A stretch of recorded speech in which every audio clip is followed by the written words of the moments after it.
Life of Alexander the Great by Plutarch, it being my purpose to write the lives of Alexander the King and of Caesar, by whom Pompey was destroyed. The multitude of their great actions affords so large a field that I were to blame if I should not by way of apology forewarn my reader that I have chosen rather to epitomize the most celebrated parts of their story, than to insist at large on every particular circumstance of it. It must be borne in mind that my design is not to write histories, but lives. And the most glorious exploits do not always furnish us with the clearest discoveries of virtue or vice in men.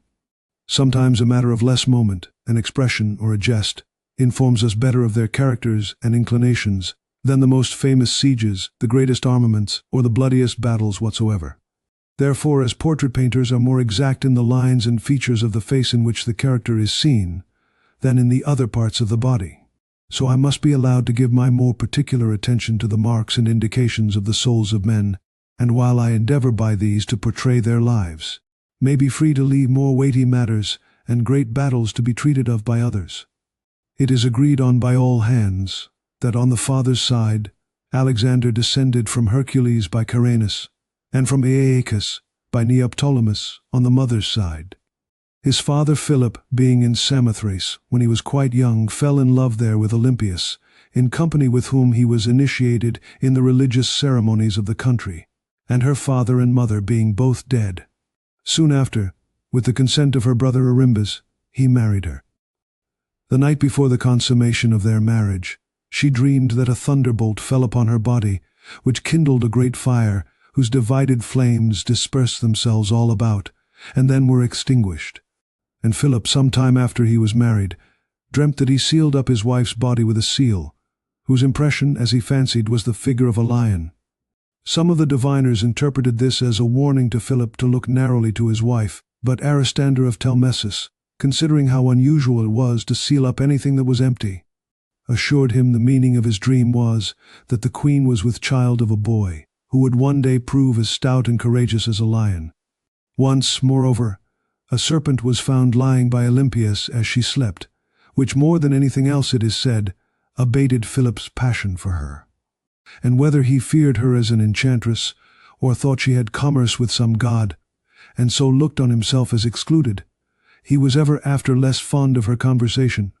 Others say that the women of this country, having always been extremely addicted to the enthusiastic Orphic rites and the wild worship of Bacchus, upon which account they were called Clodones and Mimilones, imitated in many things the practices of the Edonian and Thracian women about Mount Haemus, from whom the word threscuin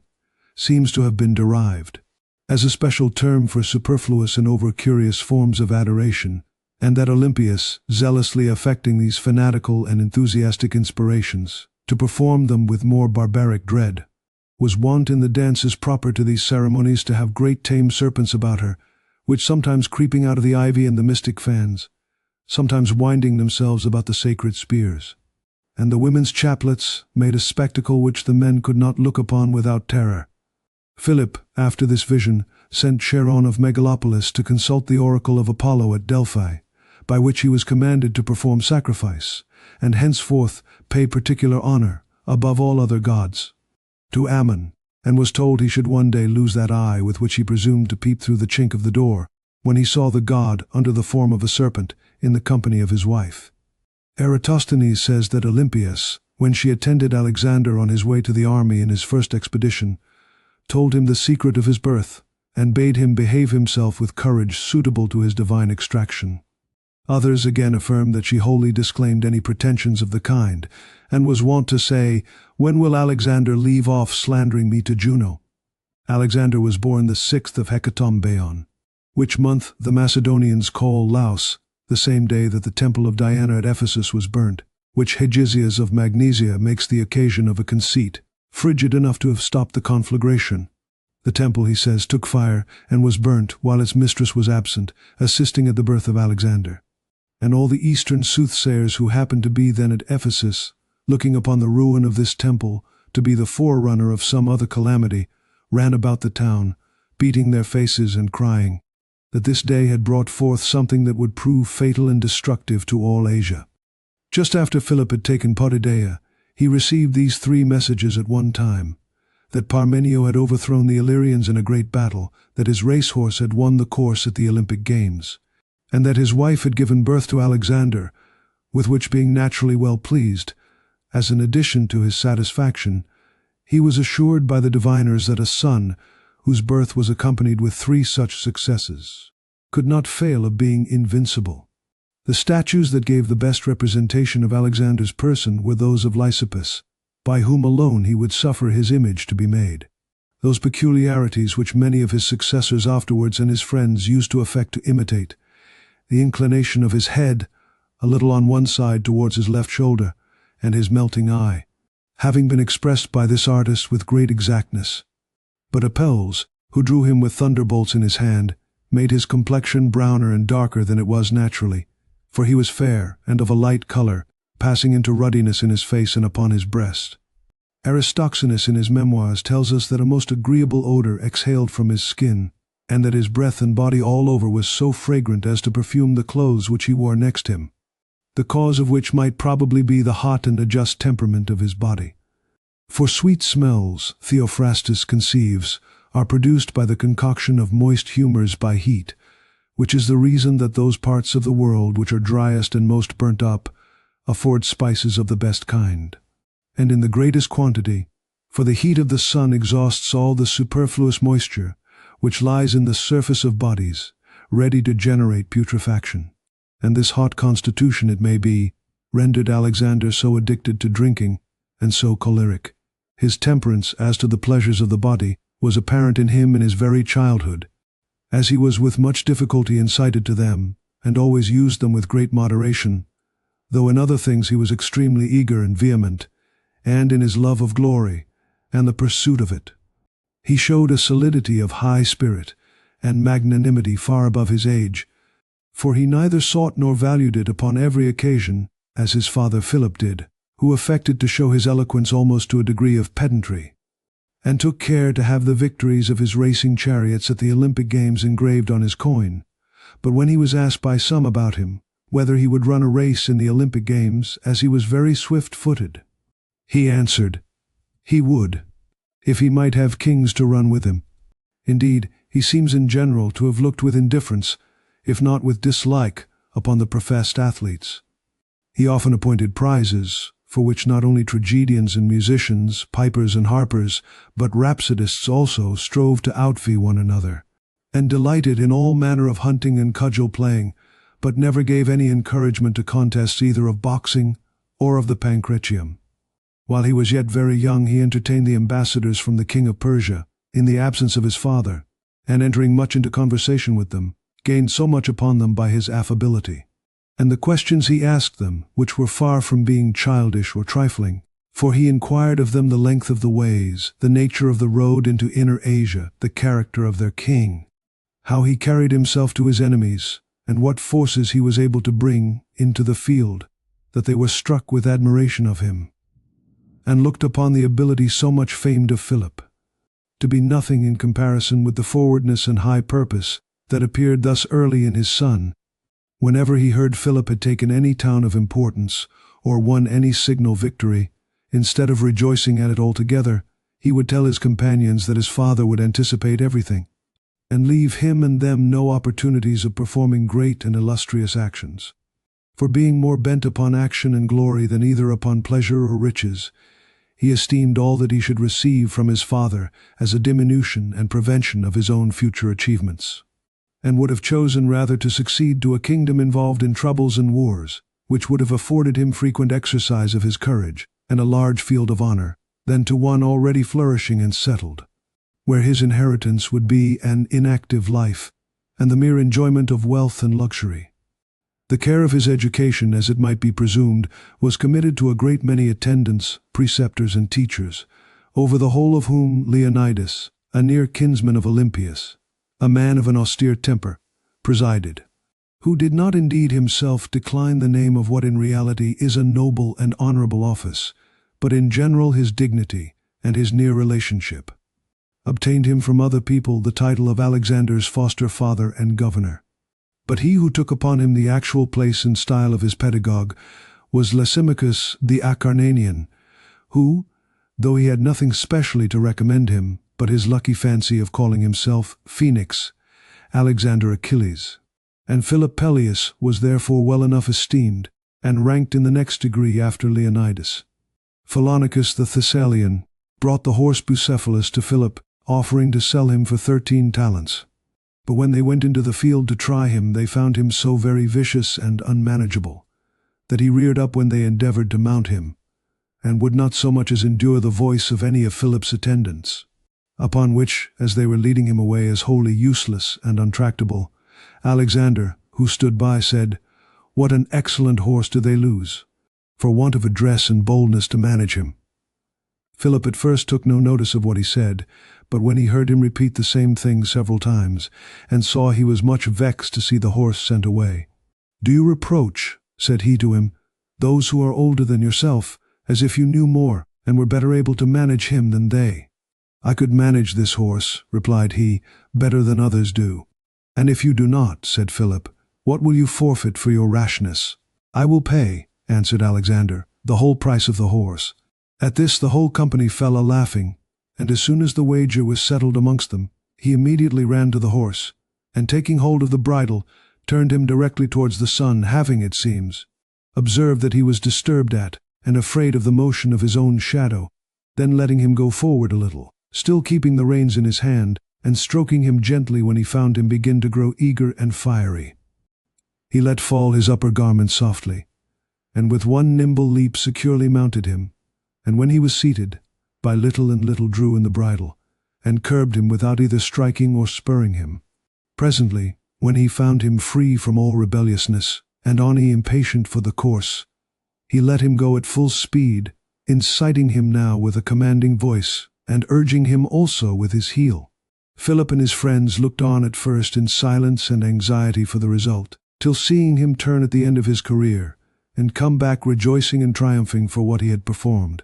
they all burst out into acclamations of applause, and his father, shedding tears, it is said, for joy, kissed him as he came down from his horse, and in his transport said, "O my son, look thee out a kingdom equal to and worthy of thyself, for Macedonia is too little for thee." After this, considering him to be of a temper easy to be led to his duty by reason, but by no means to be compelled, he always endeavored to persuade rather than to command or force him to anything, and now looking upon the instruction and tuition of his youth to be of greater difficulty and importance, than to be wholly trusted to the ordinary masters in music and poetry, and the common school subjects, and to require, as Sophocles says, the bridle and the rudder too, he sent for Aristotle, the most learned and most celebrated philosopher of his time, and rewarded him with a munificence proportionable to and becoming the care he took to instruct his son.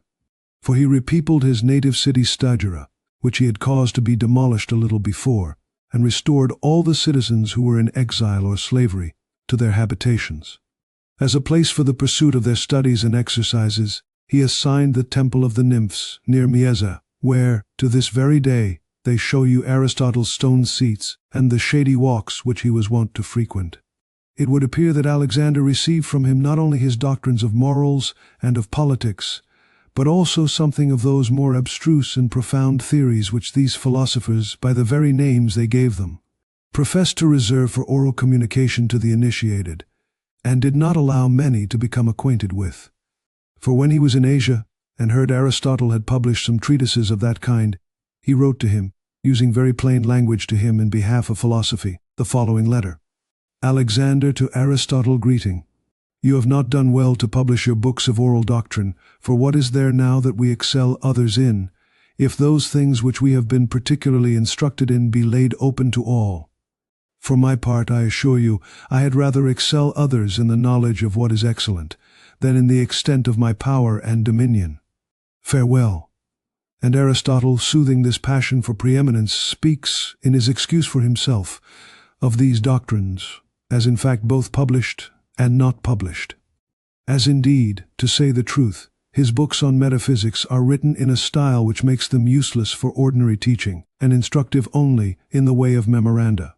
For those who have been already conversant in that sort of learning, doubtless also it was to Aristotle that he owed the inclination he had, not to the theory only, but likewise to the practice of the art of medicine. For when any of his friends were sick, he would often prescribe them their course of diet and medicines proper to their disease, as we may find in his epistles. He was naturally a great lover of all kinds of learning and reading, and Onesicratus informs us that he constantly laid Homer's Iliads, according to the copy corrected by Aristotle called the casket copy, with his dagger under his pillow, declaring that he esteemed it a perfect portable treasure of all military virtue and knowledge.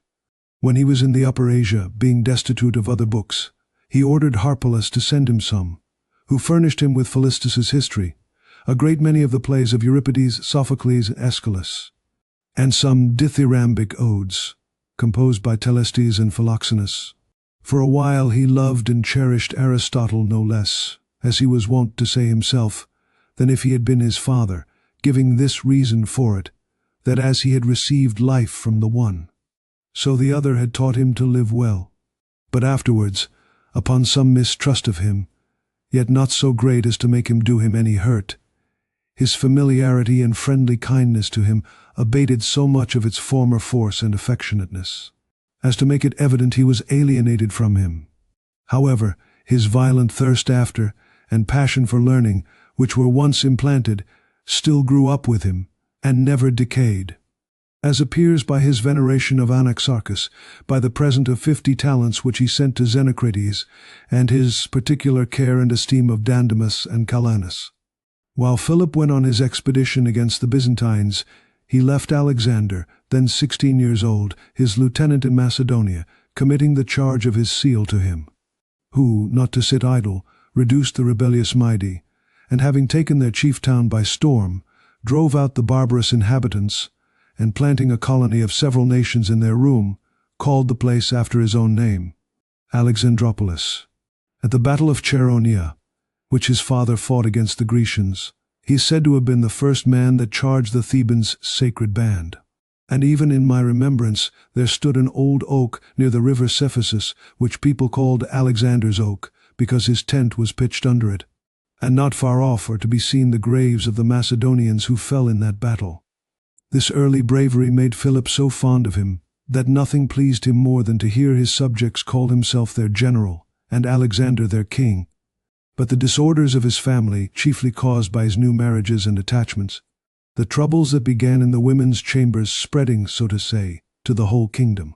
raised various complaints and differences between them, which the violence of Olympias, a woman of a jealous and implacable temper, made wider, by exasperating Alexander against his father. Among the rest, this accident contributed most to their falling out. At the wedding of Cleopatra, whom Philip fell in love with and married, she being much too young for him, her uncle Attalus, in his drink, desired the Macedonians would implore the gods to give them a lawful successor to the kingdom by his niece. This so irritated Alexander that, throwing one of the cups at his head, "You villain," said he, "what, am I then a bastard?" Then Philip, taking Attalus's part, rose up and would have run his son through, but by good fortune for them both, either his over-hasty rage or the wine he had drunk made his foot slip, so that he fell down on the floor. At which Alexander reproachfully insulted over him. "See there," said he, "the man who makes preparations to pass out of Europe into Asia, overturned in passing from one seat to another." After this debauch, he and his mother Olympias withdrew from Philip's company, and when he had placed her in Epirus, he himself retired into Illyria. About this time, Demaratus the Corinthian, an old friend of the family, who had the freedom to say anything among them without offense, coming to visit Philip, after the first compliments and embraces were over, Philip asked him whether the Grecians were at amity with one another. "It ill becomes you," replied Demaratus, "to be so solicitous about Greece, when you have involved your own house in so many dissensions and calamities." He was so convinced by this seasonable reproach that he immediately sent for his son home, and by Demaratus's mediation prevailed with him to return. But this reconciliation lasted not long, for when Pixodorus, viceroy of Caria, sent Aristocratus to treat for a match between his eldest daughter and Philip's son, Aridaeus, hoping by this alliance to secure his assistance upon occasion, Alexander's mother, and some who pretended to be his friends, presently filled his head with tales and calumnies, as if Philip, by a splendid marriage and important alliance, were preparing the way for settling the kingdom upon Aridaeus. In alarm at this, he dispatched Thessalus, the tragic actor, into Caria to dispose Pixodorus to slight Aridaeus, both as illegitimate and a fool, and rather to accept of himself for his son-in-law. This proposition was much more agreeable to Pixodorus than the former. But Philip, as soon as he was made acquainted with this transaction, went to his son's apartment, taking with him Philotas, the son of Parmenio, one of Alexander's intimate friends and companions, and there reproved him severely, and reproached him bitterly, that he should be so degenerate and unworthy of the power he was to leave him, as to desire the alliance of a mean Carian, who was at best but the slave of a barbarous prince. Nor did this satisfy his resentment, for he wrote to the Corinthians to send Thessalus to him in chains, and banished Harpalus, Nearchus, Erigius, and Ptolemy, his son's friends and favorites, whom Alexander afterwards recalled and raised to great honor and preferment. Not long after this, Pausanias, having had an outrage done to him at the instance of Attalus and Cleopatra, when he found he could get no reparation for his disgrace at Philip's hands, watched his opportunity and murdered him, the guilt of which fact was laid for the most part upon Olympius, who is said to have encouraged and exasperated the enraged youth to revenge, and some sort of suspicion attached even to Alexander himself, who, it was said, when Pausanias came and complained to him of the injury he had received, repeated the verse out of Euripides's Medea, on husband, and on father, and on bride. However, he took care to find out and punish the accomplices of the conspiracy severely, and was very angry with Olympius for treating Cleopatra inhumanly in his absence. Alexander was but 20 years old when his father was murdered, and succeeded to a kingdom beset on all sides with great dangers and rancorous enemies. For not only the barbarous nations that bordered on Macedonia were impatient of being governed by any but their own native princes, but Philip likewise, though he had been victorious over the Grecians, yet, as the time had not been sufficient for him to complete his conquest and accustom them to his sway, had simply left all things in a general disorder and confusion. It seemed to the Macedonians a very critical time, and some would have persuaded Alexander to give up all thought of retaining the Grecians in subjection by force of arms, and rather to apply himself to win back by gentle means the allegiance of the tribes who were designing revolt, and try the effect of indulgence in arresting the first motions towards revolution. But he rejected this counsel as weak and timorous, and looked upon it to be more prudence to secure himself by resolution and magnanimity, than, by seeming to buckle to any, to encourage all to trample on him. In pursuit of this opinion, he reduced the barbarians to tranquillity, and put an end to all fear of war from them, by a rapid expedition into their country as far as the river Danube, where he gave Syrmus, king of the Tribalians, an entire overthrow, and hearing the Thebans were in revolt, and the Athenians in correspondence with them, he immediately marched through the pass of Thermopylae, saying that to Demosthenes, who had called him a child while he was in Illyria and in the country of the Tribalians, and a youth when he was in Thessaly, he would appear a man before the walls of Athens, when he came to Thebes, to show how willing he was to accept of their repentance for what was past. He only demanded of them Phoenix and Prothites, the authors of the rebellion, and proclaimed a general pardon to those who would come over to him. But when the Thebans merely retorted by demanding Philotas and Antipater to be delivered into their hands, and by a proclamation on their part, invited all who would assert the liberty of Greece to come over to them, he presently applied himself to make them feel the last extremities of war. The Thebans indeed defended themselves with a zeal and courage beyond their strength, being much outnumbered by their enemies. But when the Macedonian garrison sallied out upon them from the citadel, they were so hemmed in on all sides that the greater part of them fell in the battle. The city itself, being taken by storm, was sacked and razed, Alexander's hope being that so severe an example might terrify the rest of Greece into obedience, and also in order to gratify the hostility of his confederates, the Phocians and Plataeans, so that, except the priests, and some few who had heretofore been the friends and connections of the Macedonians, the family of the poet Pindar, and those who were known to have opposed the public vote for the war, all the rest, to the number of 30,000, were publicly sold for slaves, and it is computed that upwards of 6,000 were put to the sword. Among the other calamities that befell the city, It happened that some Thracian soldiers, having broken into the house of a matron of high character and repute, named Timoclea, their captain, after he had used violence with her to satisfy his avarice as well as lust, asked her if she knew of any money concealed, to which she readily answered she did, and bade him follow her into a garden, where she showed him a well, into which, she told him, upon the taking of the city, she had thrown what she had of most value. The greedy Thracian presently stooping down to view the place where he thought the treasure lay, she came behind him, and pushed him into the well, and then flung great stones in upon him, till she had killed him.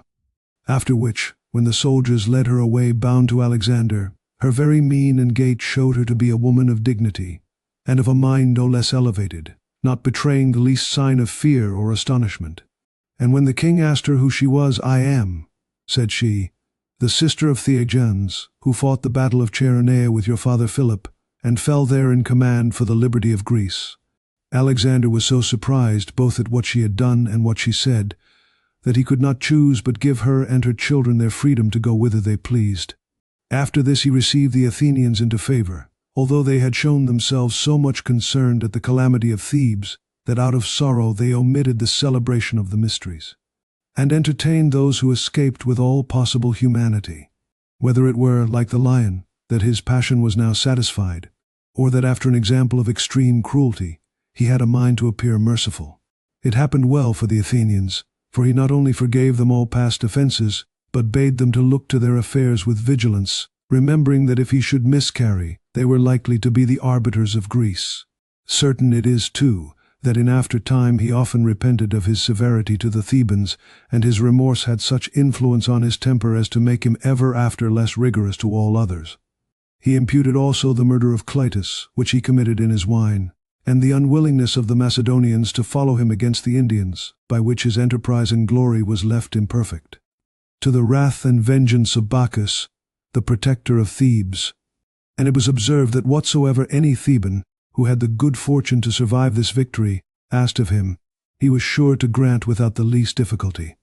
Soon after, the Grecians, being assembled at the Isthmus, declared their resolution of joining with Alexander in the war against the Persians, and proclaimed him their general. While he stayed here, many public ministers and philosophers came from all parts to visit him, and congratulated him on his election, but contrary to his expectation, Diogenes of Sinope, who then was living at Corinth, thought so little of him that instead of coming to compliment him, he never so much as stirred out of the suburb called the Cranium, where Alexander found him lying along in the sun. When he saw so much company near him, he raised himself a little, and vouchsafed to look upon Alexander. And when he kindly asked him whether he wanted anything, "Yes," said he, "I would have you stand from between me and the sun." Alexander was so struck at this answer, and surprised at the greatness of the man, who had taken so little notice of him, that as he went away, he told his followers, who were laughing at the moroseness of the philosopher, that if he were not Alexander he would choose to be Diogenes. Then he went to Delphi, to consult Apollo concerning the success of the war he had undertaken, and happening to come on one of the forbidden days, when it was esteemed improper to give any answers from the oracle, he sent messengers to desire the priestess to do her office, and when she refused, on the plea of a law to the contrary, he went up himself, and began to draw her by force into the temple, until, tired and overcome with his importunity, "My son," said she, "thou art invincible." Alexander, taking hold of what she spoke, declared he had received such an answer as he wished for, and that it was needless to consult the god any further. Among other prodigies that attended the departure of his army, the image of Orpheus at Lebethra, made of cypress wood, was seen to sweat in great abundance, to the discouragement of many. But Aristotle told him that far from presaging any ill to him, it signified he should perform acts so important and glorious as would make the poets and musicians of future ages labor and sweat to describe and celebrate them. His army, by their computation who make the smallest amount, consisted of 30,000 foot and 4,000 horse, and those who make the most of it speak but of 43,000 foot and 3,000 horse. Aristobulus says he had not a fund of above 70 talents for their pay, nor had he more than 30 days' provision. If we may believe Darius, Onesicritus tells us, he was 200 talents in debt.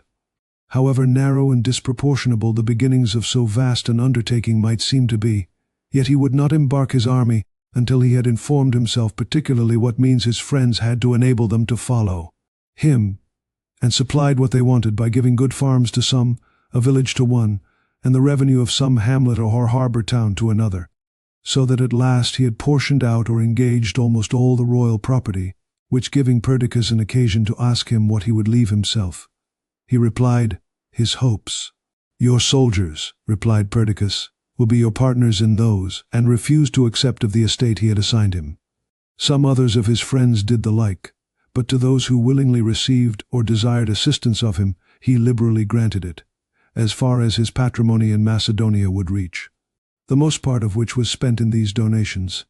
With such vigorous resolutions and his mind thus disposed, he passed the Hellespont, and at Troy sacrificed to Minerva, and honored the memory of the heroes who were buried there, with solemn libations, especially Achilles, whose gravestone he anointed, and with his friends, as the ancient custom is, ran naked about his sepulchre, and crowned it with garlands, declaring how happy he esteemed him, in having while he lived so faithful a friend, and when he was dead, so famous a poet to proclaim his actions.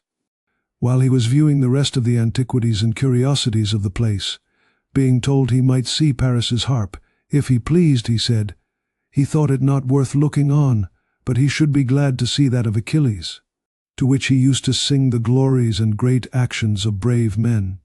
In the meantime Darius's captains, having collected large forces, were encamped on the further bank of the river Granicus, and it was necessary to fight, as it were, in the gate of Asia, for an entrance into it. The depth of the river, with the unevenness and difficult ascent of the opposite bank, which was to be gained by main force, was apprehended by most, and some pronounced it an improper time to engage,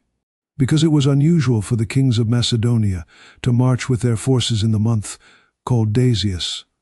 But Alexander broke through these scruples, telling them they should call it a second Artemisius, and when Parmenio advised him not to attempt anything that day because it was late, he told him that he should disgrace the Hellespont should he fear the Granicus. And so, without more saying, he immediately took the river with 13 troops of horse, and advanced against whole showers of darts thrown from the steep opposite side, which was covered with armed multitudes of the enemy's horse and foot, notwithstanding the disadvantage of the ground and the rapidity of the stream, so that the action seemed to have more of frenzy and desperation in it than of prudent conduct. However, he persisted obstinately to gain the passage, and at last with much ado making his way up the banks, which were extremely muddy and slippery, he had instantly to join in a mere confused hand-to-hand combat with the enemy before he could draw up his men, who were still passing over, into any order. For the enemy pressed upon him with loud and warlike outcries, and charging horse against horse with their lances, after they had broken and spent these, they fell to it with their swords. And Alexander, being easily known by his buckler, and a large plume of white feathers on each side of his helmet, was attacked on all sides, yet escaped wounding, though his cuirass was pierced by a javelin in one of the joinings. And Rosices and Spithridates, 2 Persian commanders, falling upon him at once, he avoided one of them, and struck at Rosices, who had a good cuirass on, with such force that his spear breaking in his hand, he was glad to betake himself to his dagger. While they were thus engaged, Spithridates came up on one side of him, and raising himself upon his horse, gave him such a blow with his battle-axe on the helmet that he cut off the crest of it with one of his plumes, and the helmet was only just so far strong enough to save him, that the edge of the weapon touched the hair of his head. But as he was about to repeat his stroke, Clitus, called the Black Clitus, prevented him by running him through the body with his spear. At the same time Alexander dispatched Rosices with his sword. While the horse were thus dangerously engaged, the Macedonian phalanx passed the river, and the foot on each side advanced to fight. But the enemy, hardly sustaining the first onset, soon gave ground and fled, all but the mercenary Greeks who, making a stand upon a rising ground, desired quarter, which Alexander, guided rather by passion than judgment, refused to grant, and charging them himself first, had his horse, not Bucephalus, but another, killed under him. And this obstinacy of his to cut off these experienced, desperate men cost him the lives of more of his own soldiers than all the battle before, besides those who were wounded. The Persians lost in this battle 20,000 foot and 2,500 horse. On Alexander's side, Aristobulus says there were not wanting above 34, of whom 9 were foot soldiers, and in memory of them he caused so many statues of brass, of Lysippus's making, to be erected, and that the Grecians might participate the honor of his victory, he sent a portion of the spoils home to them, particularly to the Athenians 300 bucklers.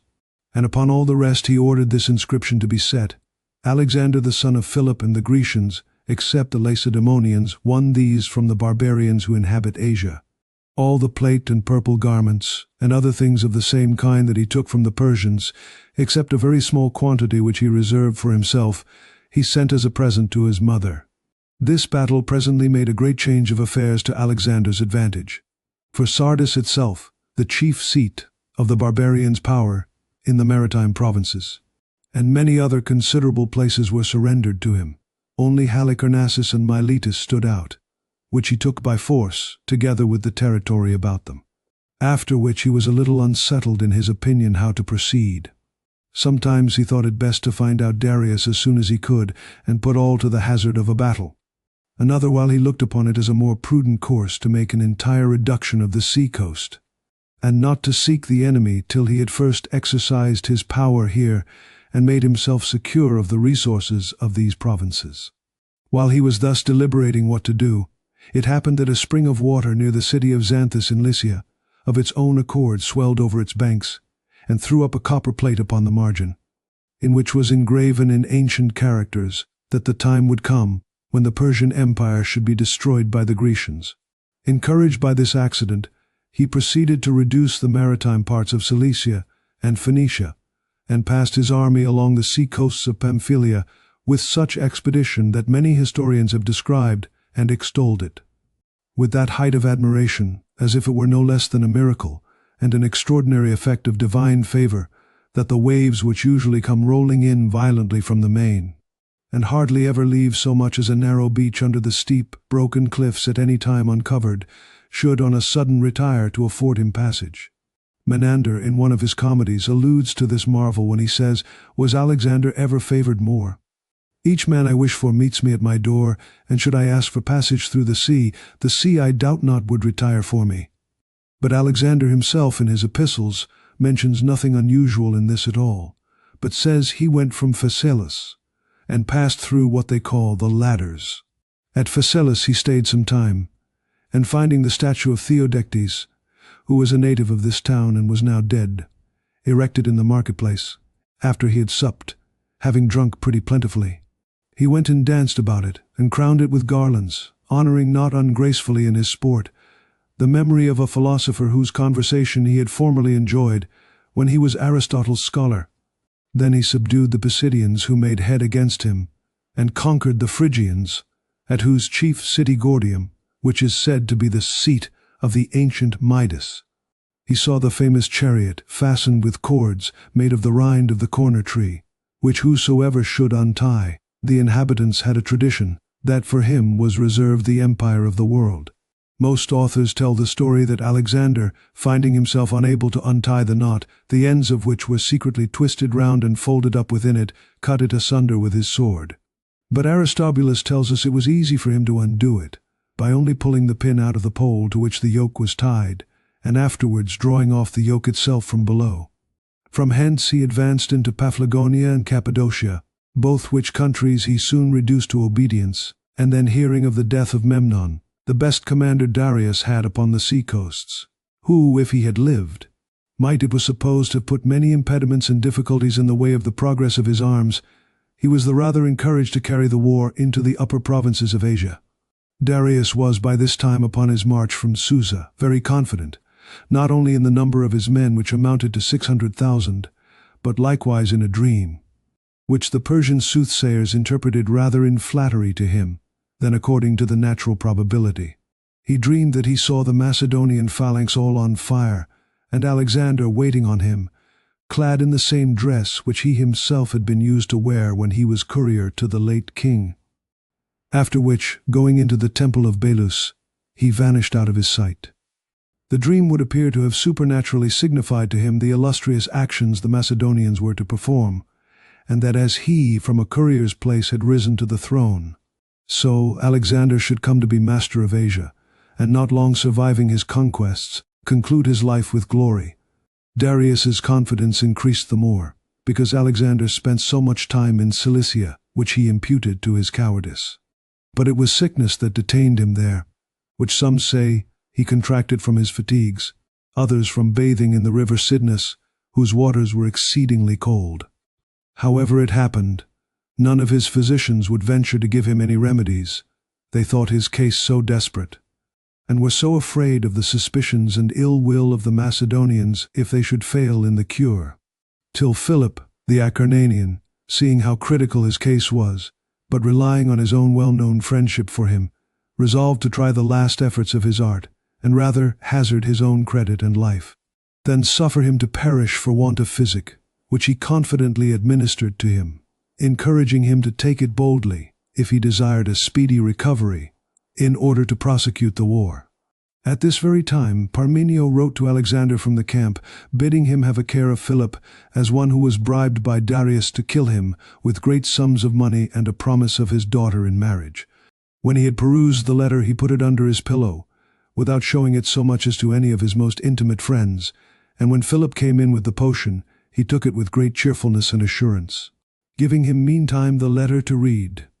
This was a spectacle well worth being present at, to see Alexander take the draught, and Philip read the letter at the same time, and then turn and look upon one another, but with different sentiments, for Alexander's looks were cheerful and open, to show his kindness to and confidence in his physician, while the other was full of surprise and alarm at the accusation, appealing to the gods to witness his innocence, sometimes lifting up his hands to heaven, and then throwing himself down by the bedside, and beseeching Alexander to lay aside all fear, and follow his directions without apprehension. For the medicine at first worked so strongly as to drive, so to say, the vital forces into the interior, he lost his speech, and falling into a swoon, had scarce any sense or pulse left. However, in no long time, by Philip's means, his health and strength returned, and he showed himself in public to the Macedonians, who were in continual fear and dejection, until they saw him abroad again. There was at this time in Darius's army a Macedonian refugee, named Amyntas, one who was pretty well acquainted with Alexander's character. This man, when he saw Darius intended to fall upon the enemy in the passes and defiles, advised him earnestly to keep where he was, in the open and extensive plains, it being the advantage of a numerous army to have field room enough when it engages with a lesser force. Darius, instead of taking his counsel, told him he was afraid the enemy would endeavor to run away, and so Alexander would escape out of his hands. "That fear," replied Amyntas, "is needless, for assure yourself that far from avoiding you, he will make all the speed he can to meet you, and is now most likely on his march towards you." But Amyntas's counsel was to no purpose, for Darius, immediately decamping, marched into Cilicia, at the same time that Alexander advanced into Syria to meet him. And missing one another in the night, they both turned back again. Alexander, greatly pleased with the event, made all the haste he could to fight in the defiles, and Darius to recover his former ground, and draw his army out of so disadvantageous a place. For now he began to perceive his error in engaging himself too far in a country in which the sea, the mountains, and the river Pinarus, running through the midst of it, would necessitate him to divide his forces, render his horse almost unserviceable, and only cover and support the weakness of the enemy. Fortune was not kinder to Alexander in the choice of the ground, than he was careful to improve it to his advantage, for being much inferior in numbers, so far from allowing himself to be outflanked, he stretched his right wing much further out than the left wing of his enemies, and fighting there himself in the very foremost ranks, put the barbarians to flight. In this battle he was wounded in the thigh, Charis says, by Darius, with whom he fought hand to hand. But in the account which he gave Antipater of the battle, though indeed he owns he was wounded in the thigh with sword, though not dangerously, yet he takes no notice who it was that wounded him. Nothing was wanting to complete this victory, in which he overthrew above 110,000 of his enemies, but the taking the person of Darius, who escaped very narrowly by flight. However, Having taken his chariot and his bow, he returned from pursuing him, and found his own men busy in pillaging the barbarians' camp, which, though to disburden themselves, they had left most of their baggage at Damascus, was exceedingly rich. But Darius's tent, which was full of splendid furniture, and quantities of gold and silver, they reserved for Alexander himself, who, after he had put off his arms, went to bathe himself, saying, "Let us now cleanse ourselves from the toils of war in the bath of Darius." "Not so," replied one of his followers, "but in Alexander's rather, for the property of the conquered is and should be called the conquerors." Here, when he beheld the bathing vessels, the water pots, the pans and the ointment boxes, all of gold, curiously wrought, and smelt the fragrant odors with which the whole place was exquisitely perfumed, and from thence passed into a pavilion of great size and height, where the couches and tables and preparations for an entertainment were perfectly magnificent. He turned to those about him and said, "This, it seems, is royalty." But as he was going to supper, word was brought him that Darius's mother and wife and 2 unmarried daughters, being taken among the rest of the prisoners, upon the sight of his chariot and bow were all in mourning and sorrow, imagining him to be dead. After a little pause, more livelily affected with their affliction than with his own success, he sent Leonatus to them to let them know Darius was not dead, and that they need not fear any harm from Alexander, who made war upon him only for dominion. They should themselves be provided with everything they had been used to receive from Darius. This kind message could not but be very welcome to the captive ladies, especially being made good by actions no less humane and generous. For he gave them leave to bury whom they pleased of the Persians, and to make use for this purpose of what garments and furniture they thought fit out of the booty. He diminished nothing of their equipage, or of the attentions and respect formerly paid them, and allowed larger pensions for their maintenance than they had before. But the noblest and most royal part of their usage was, that he treated these illustrious prisoners according to their virtue and character, not suffering them to hear or receive, or so much as to apprehend anything that was unbecoming, so that they seemed rather lodged in some temple, or some holy virgin chambers, where they enjoyed their privacy sacred and uninterrupted, than in the camp of an enemy. Nevertheless, Darius's wife was accounted the most beautiful princess then living, as her husband the tallest and handsomest man of his time, and the daughters were not unworthy of their parents. But Alexander, esteeming it more kingly to govern himself than to conquer his enemies, sought no intimacy with any one of them, nor indeed with any other woman before marriage, except Barsine, Memnon's widow, who was taken prisoner at Damascus. She had been instructed in the Grecian learning, was of a gentle temper, and, by her father Artabazus, royally descended, which good qualities, added to the solicitations and encouragement of Parmenio, as Aristobulus tells us, made him the more willing to attach himself to so agreeable and illustrious a woman. Of the rest of the female captives, though remarkably handsome and well-proportioned, he took no further notice than to say jestingly that Persian women were terrible eyesores, and he himself, retaliating as it were, by the display of the beauty of his own temperance and self-control, bade them be removed, as he would have done so many lifeless images. When Philoxenus, his lieutenant on the sea-coast, wrote to him to know if he would buy 2 young boys of great beauty, whom one Theodorus a Tarentine had to sell, he was so offended, that he often expostulated with his friends, what baseness Philoxenus had ever observed in him, that he should presume to make him such a reproachful offer. And he immediately wrote him a very sharp letter, telling him Theodorus and his merchandise might go with his good will to destruction. Nor was he less severe to Hagnon, who sent him word he would buy a Corinthian youth named Crobilus as a present for him. And hearing that Damon and Timotheus, 2 of Parmenio's Macedonian soldiers, had abused the wives of some strangers who were in his pay, he wrote to Parmenio, charging him strictly, if he found them guilty, to put them to death, as wild beasts that were only made for the mischief of mankind. In the same letter he added that he had not so much as seen or desired to see the wife of Darius, no, nor suffered anybody to speak of her beauty before him. He was wont to say that sleep in the act of generation chiefly made him sensible that he was mortal, as much as to say that weariness and pleasure proceed both from the same frailty and imbecility of human nature. In his diet, also, he was most temperate, as appears, omitting many other circumstances, by what he said to Ada, whom he adopted, with the title of mother, and afterwards created Queen of Caria.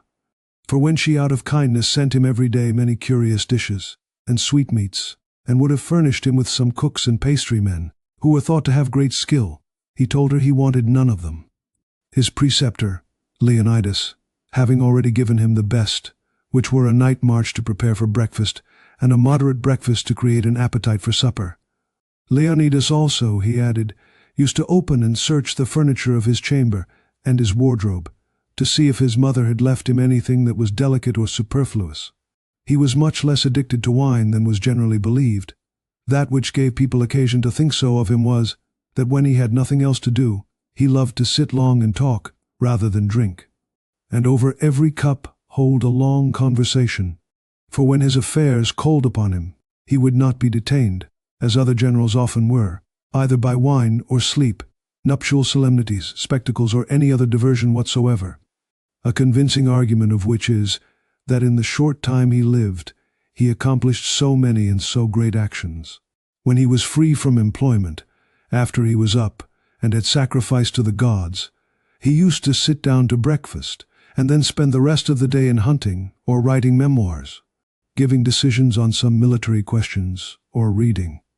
In marches that required no great haste, he would practice shooting as he went along, or to mount a chariot, and alight from it in full speed. Sometimes for sport's sake, as his journals tell us, he would hunt foxes and go fowling. When he came in for the evening, after he had bathed and was anointed, he would call for his bakers and chief cooks, to know if they had his dinner ready. He never cared to dine till it was pretty late and beginning to be dark, and was wonderfully circumspect at meals that everyone who sat with him should be served alike and with proper attention. And his love of talking, as was said before, made him delight to sit long at his wine. And then, though otherwise no prince's conversation was ever so agreeable, he would fall into a temper of ostentation and soldierly boasting, which gave his flatterers a great advantage to ride him, and made his better friends very uneasy. For though they thought it too base to strive who should flatter him most, yet they found it hazardous not to do it, so that between the shame and the danger, they were in a great strait how to behave themselves. After such an entertainment, he was wont to bathe, and then perhaps he would sleep till noon, and sometimes all day long. He was so very temperate in his eating, that when any rare fish or fruits were sent him, he would distribute them among his friends, and often reserve nothing for himself. His table, however, was always magnificent, the expense of it still increasing with his good fortune, till it amounted to 10,000 drachmas a day, to which sum he limited it. And beyond this he would suffer none to lay out in any entertainment where he himself was the guest. After the battle of Issus, he sent to Damascus to seize upon the money and baggage, the wives and children of the Persians, of which spoil the Thessalian horsemen had the greatest share, for he had taken particular notice of their gallantry in the fight, and sent them thither on purpose to make their reward suitable to their courage. Not but that the rest of the army had so considerable a part of the booty as was sufficient to enrich them all. This first gave the Macedonians such a taste of the Persian wealth and women and barbaric splendor of living, that they were ready to pursue and follow upon it with all the eagerness of hounds upon a scent. But Alexander, before he proceeded any further, thought it necessary to assure himself of the sea coast. Those who governed in Cyprus put that island into his possession, and Phoenicia, Tyre only excepted, was surrendered to him. During the siege of this city, which with mounds of earth cast up, and battering engines, and 200 galleys by sea, was carried on for 7 months together, he dreamt that he saw Hercules upon the walls, reaching out his hand and calling to him. And many of the Tyrians in their sleep fancied that Apollo told them he was displeased with their actions, and was about to leave them and go over to Alexander. Upon which, as if the god had been a deserting soldier, they seized him, so to say, in the act, tied down the statue with ropes, and nailed it to the pedestal, reproaching him that he was a favor of Alexander. Another time, Alexander dreamed he saw a satyr mocking him at a distance, and when he endeavored to catch him, he still escaped from him, till at last, with much perseverance, and running about after him, he got him into his power. The soothsayers, making 2 words of Satyrus, assured him that Tyre should he his own, The inhabitants at this time show a spring of water, near which they say Alexander slept, when he fancied the satyr appeared to him. While the body of the army lay before Tyre, he made an excursion against the Arabians who inhabit the Mount Antilobanus, in which he hazarded his life extremely to bring off his master Lysimachus, who would needs go along with him, declaring he was neither older nor inferior in courage to Phoenix, Achilles' guardian. For when, quitting their horses, they began to march up the hills on foot, the rest of the soldiers outwent them a great deal. So that night drawing on, and the enemy near, Alexander was fain to stay behind so long, to encourage and help up the lagging and tired old man, that before he was aware, he was left behind, a great way from his soldiers, with a slender attendance, and forced to pass an extremely cold night in the dark, and in a very inconvenient place, till seeing a great many scattered fires of the enemy at some distance, and trusting to his agility of body, and as he was always wont by undergoing toils and labors himself to cheer and support the Macedonians in any distress, he ran straight to one of the nearest fires, and with his dagger dispatching 2 of the barbarians that sat by it, snatched up a lighted brand, and returned with it to his own men. They immediately made a great fire, which so alarmed the enemy that most of them fled, and those that assaulted them were soon routed, and thus they rested securely the remainder of the night. Thus Chares writes. But to return to the siege, it had this issue. Alexander, that he might refresh his army, harassed with many former encounters, had led only a small party towards the walls, rather to keep the enemy busy, than with any prospect of much advantage. It happened at this time that Aristotle, the soothsayer, after he had sacrificed upon view of the entrails, affirmed confidently to those who stood by, that the city should be certainly taken that very month. Upon which there was a laugh, and some mockery among the soldiers, as this was the last day of it. The king, seeing him in perplexity, and always anxious to support the credit of the predictions, gave order that they should not count it as the 30th, but as the 23rd of the month, and ordering the trumpets to sound, attacked the walls more seriously than he at first intended. The sharpness of the assault so inflamed the rest of his forces who were left in the camp, that they could not hold from advancing to second it, which they performed with so much vigor, that the Tyrians retired, and the town was carried that very day. The next place he sat down before was Gaza, one of the largest cities of Syria, where this accident befell him. A large bird flying over him let a clod of earth fall upon his shoulder, and then settling upon one of the battering engines, was suddenly entangled and caught in the nets composed of sinews, which protected the ropes with which the machine was managed. This fell out exactly according to Aristotle's prediction, which was that Alexander should be wounded, and the city reduced. From hence he sent great part of the spoils to Olympias, Cleopatra, and the rest of his friends, not omitting his preceptor Leonidas, on whom he bestowed 500 talents weight of frankincense, and 100 of myrrh, in remembrance of the hopes he had once expressed of him when he was but a child. For Leonidas, it seems, standing by him one day while he was sacrificing, and seeing him take both his hands full of incense to throw into the fire, told him it became him to be more sparing in his offerings, and not be so profuse till he was master of the countries which those sweet gums and spices came from. So Alexander now wrote to him, saying, We have sent you abundance of myrrh and frankincense, that for the future you may not be stingy to the gods. Among the treasures and other booty that was taken from Darius, there was a very precious casket, which being brought to Alexander for a great rarity, he asked those about him what they thought fittest to be laid up in it, and when they had delivered their various opinions, he told them he should keep Homer's Iliad in it. This is attested by many credible authors, and if what those of Alexandria tell us, relying upon the authority of Heraclides, be true, Homer was neither an idle nor an unprofitable companion to him in his expedition. For when he was master of Egypt, designing to settle a colony of Grecians there, he resolved to build a large and populous city, and give it his own name. In order to which, after he had measured and staked out the ground with the advice of the best architects, he chanced one night in his sleep to see a wonderful vision. A grey-headed old man, of a venerable aspect, appeared to stand by him, and pronounced these verses: An island lies, where loud the billows roar, Pharos they call it, on the Egyptian shore. Alexander upon this immediately rose up and went to Pharos, which at that time was an island lying a little above the canopic mouth of the river Nile, though it has now been joined to the main land by a mole.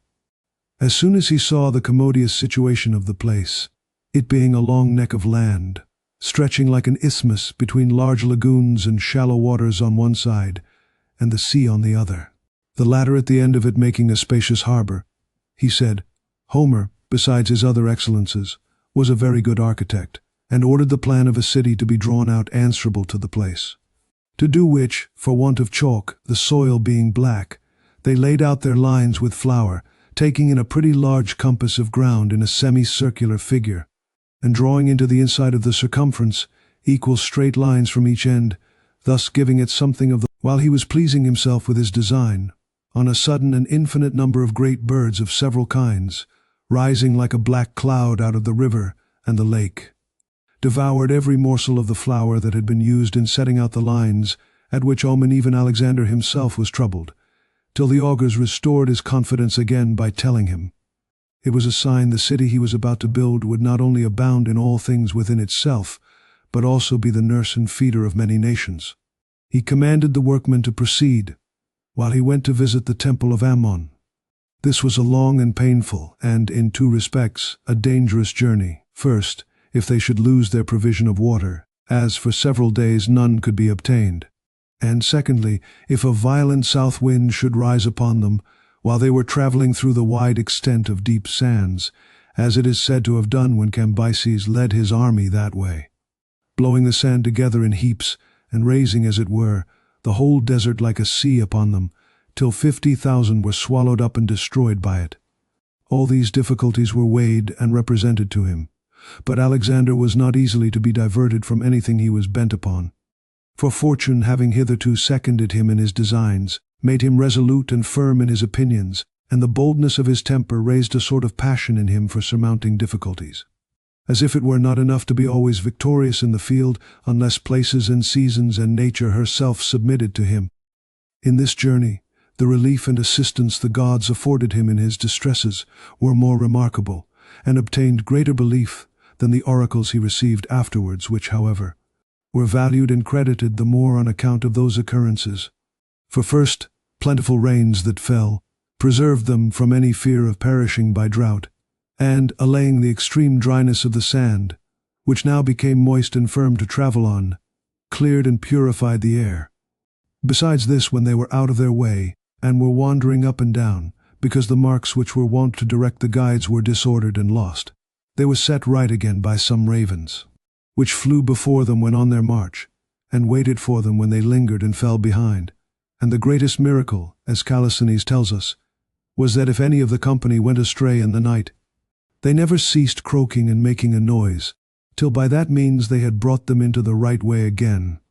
Having passed through the wilderness, they came to the place where the high priest at the first salutation bade Alexander welcome from his father Ammon. And being asked by him whether any of his father's murderers had escaped punishment, he charged him to speak with more respect, since his was not a mortal father. Then Alexander, changing his expression, desired to know of him if any of those who murdered Philip were yet unpunished, and further concerning dominion, whether the empire of the world was reserved for him. This, the god answered, he should obtain, and that Philip's death was fully revenged, which gave him so much satisfaction that he made splendid offerings to Jupiter, and gave the priests very rich presents. This is what most authors write concerning the oracles. But Alexander, in a letter to his mother, tells her there were some secret answers, which at his return he would communicate to her only. Others say that the priest, desirous as a piece of courtesy to address him in Greek, opaidion, by a slip in pronunciation ended with the s instead of the n, and said opaidios, which mistake Alexander was well enough pleased with, and it went for current that the oracle had called him so. Among the sayings of one Salmon, a philosopher, whom he heard in Egypt, he most approved of this, that all men are governed by God, because in everything that which is chief and commands is divine. But what he pronounced himself upon this subject was even more like a philosopher, for he said, God was the common father of us all, but more particularly of the best of us. To the barbarians he carried himself very haughtily, as if he were fully persuaded of his divine birth and parentage. But to the Grecians more moderately, and with less affectation of divinity, except it were once in writing to the Athenians about Samos, when he tells them that he should not himself have bestowed upon them that free and glorious city. You received it, he says, from the bounty of him who at that time was called my Lord and Father, meaning Philip. However, afterwards being wounded with an arrow, and feeling much pain, he turned to those about him, and told them, This, my friends, is real flowing blood, not ichor, such as immortal gods are wont to shed. And another time, when it thundered so much that everybody was afraid, and Anaxarchus the sophist asked him if he who was Jupiter's son could do anything like this. Nay, said Alexander, laughing, I have no desire to be formidable to my friends as you would have me, who despise my table for being furnished with fish, and not with the heads of governors of provinces. For in fact it is related as true, that Anaxarchus, seeing a present of small fishes, which the king sent to Hephaestion, had used this expression in a sort of irony, and disparagement of those who undergo vast labors and encounter great hazards in pursuit of magnificent objects, which after all bring them little more pleasure or enjoyment than what others have. From what I have said upon this subject, it is apparent that Alexander in himself was not foolishly affected, or had the vanity to think himself really a god, but merely used his claims to divinity as a means of maintaining among other people the sense of his superiority. At his return out of Egypt into Phoenicia, he sacrificed and made solemn processions, to which were added shows of lyric dances and tragedies, remarkable not merely for the splendor of the equipage and decorations, but for the competition among those who exhibited them. For the kings of Cyprus were here the exhibitors, just in the same manner as at Athens, those who are chosen by lot out of the tribes. And indeed, they showed the greatest emulation to outvie each other,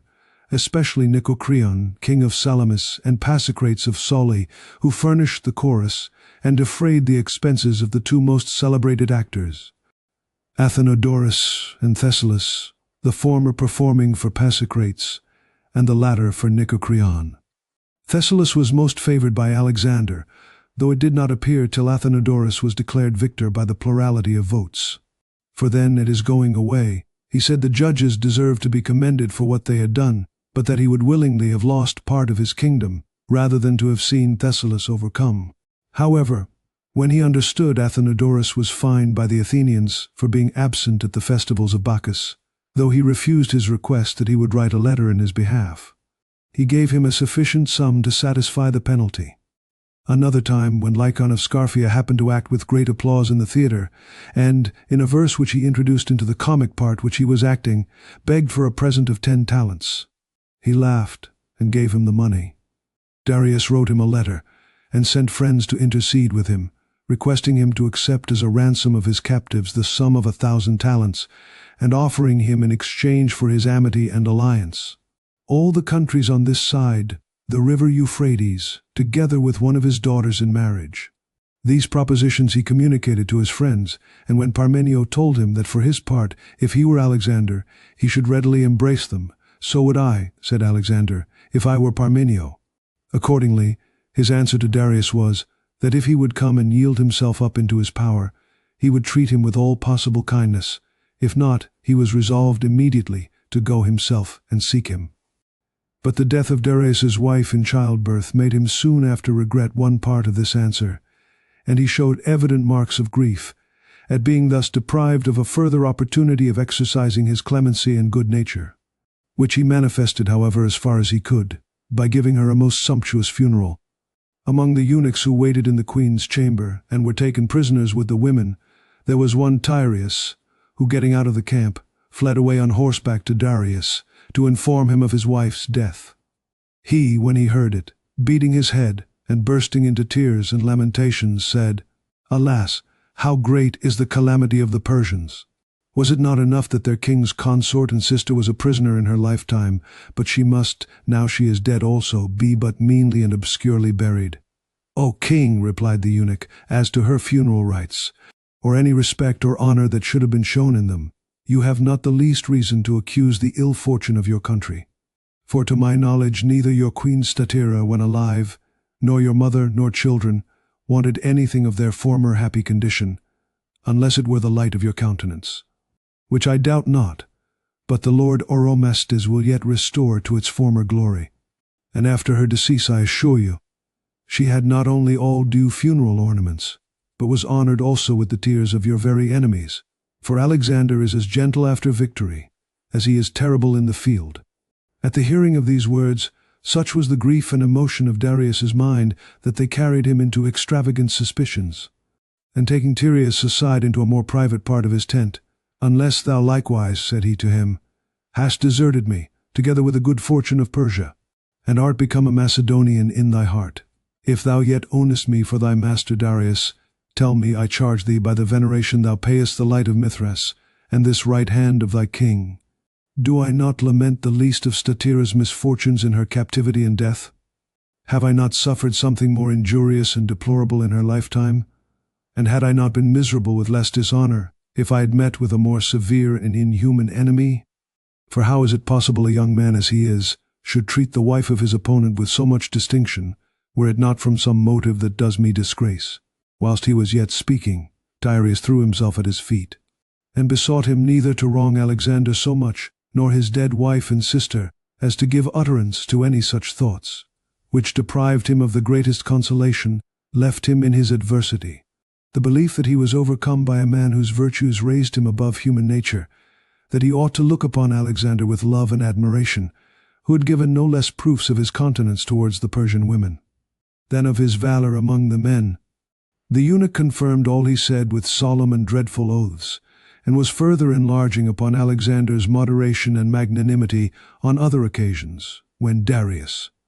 breaking away from him into the other division of the tent, where his friends and courtiers were, lifted up his hands to heaven, and uttered this prayer: "Ye gods," said he, "of my family and of my kingdom, if it be possible, I beseech you to restore the declining affairs of Persia, that I may leave them in as flourishing a condition as I found them,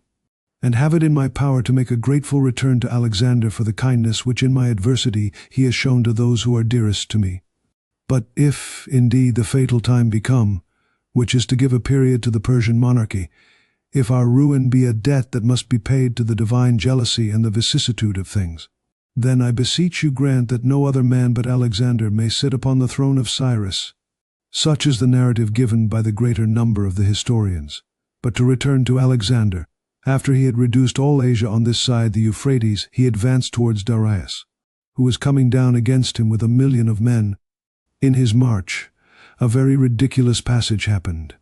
The servants who followed the camp, for sport's sake, divided themselves into 2 parties, and named the commander of one of them Alexander, and of the other Darius. At first they only pelted one another with clods of earth, but presently took to their fists, and at last, heated with the contention, they fought in good earnest with stones and clubs, so that they had much ado to part them, till Alexander, upon hearing of it, ordered the 2 captains to decide the quarrel by single combat, and armed him who bore his name himself, while Philotas did the same to him who represented Darius. The whole army were spectators of this encounter, willing from the event of it to derive an omen of their own future success. After they had fought stoutly a pretty long while, at last he who was called Alexander had the better, and for a reward of his prowess had 12 villages given him, with leave to wear the Persian dress. So we are told by Eratosthenes. But the great battle of all that was fought with Darius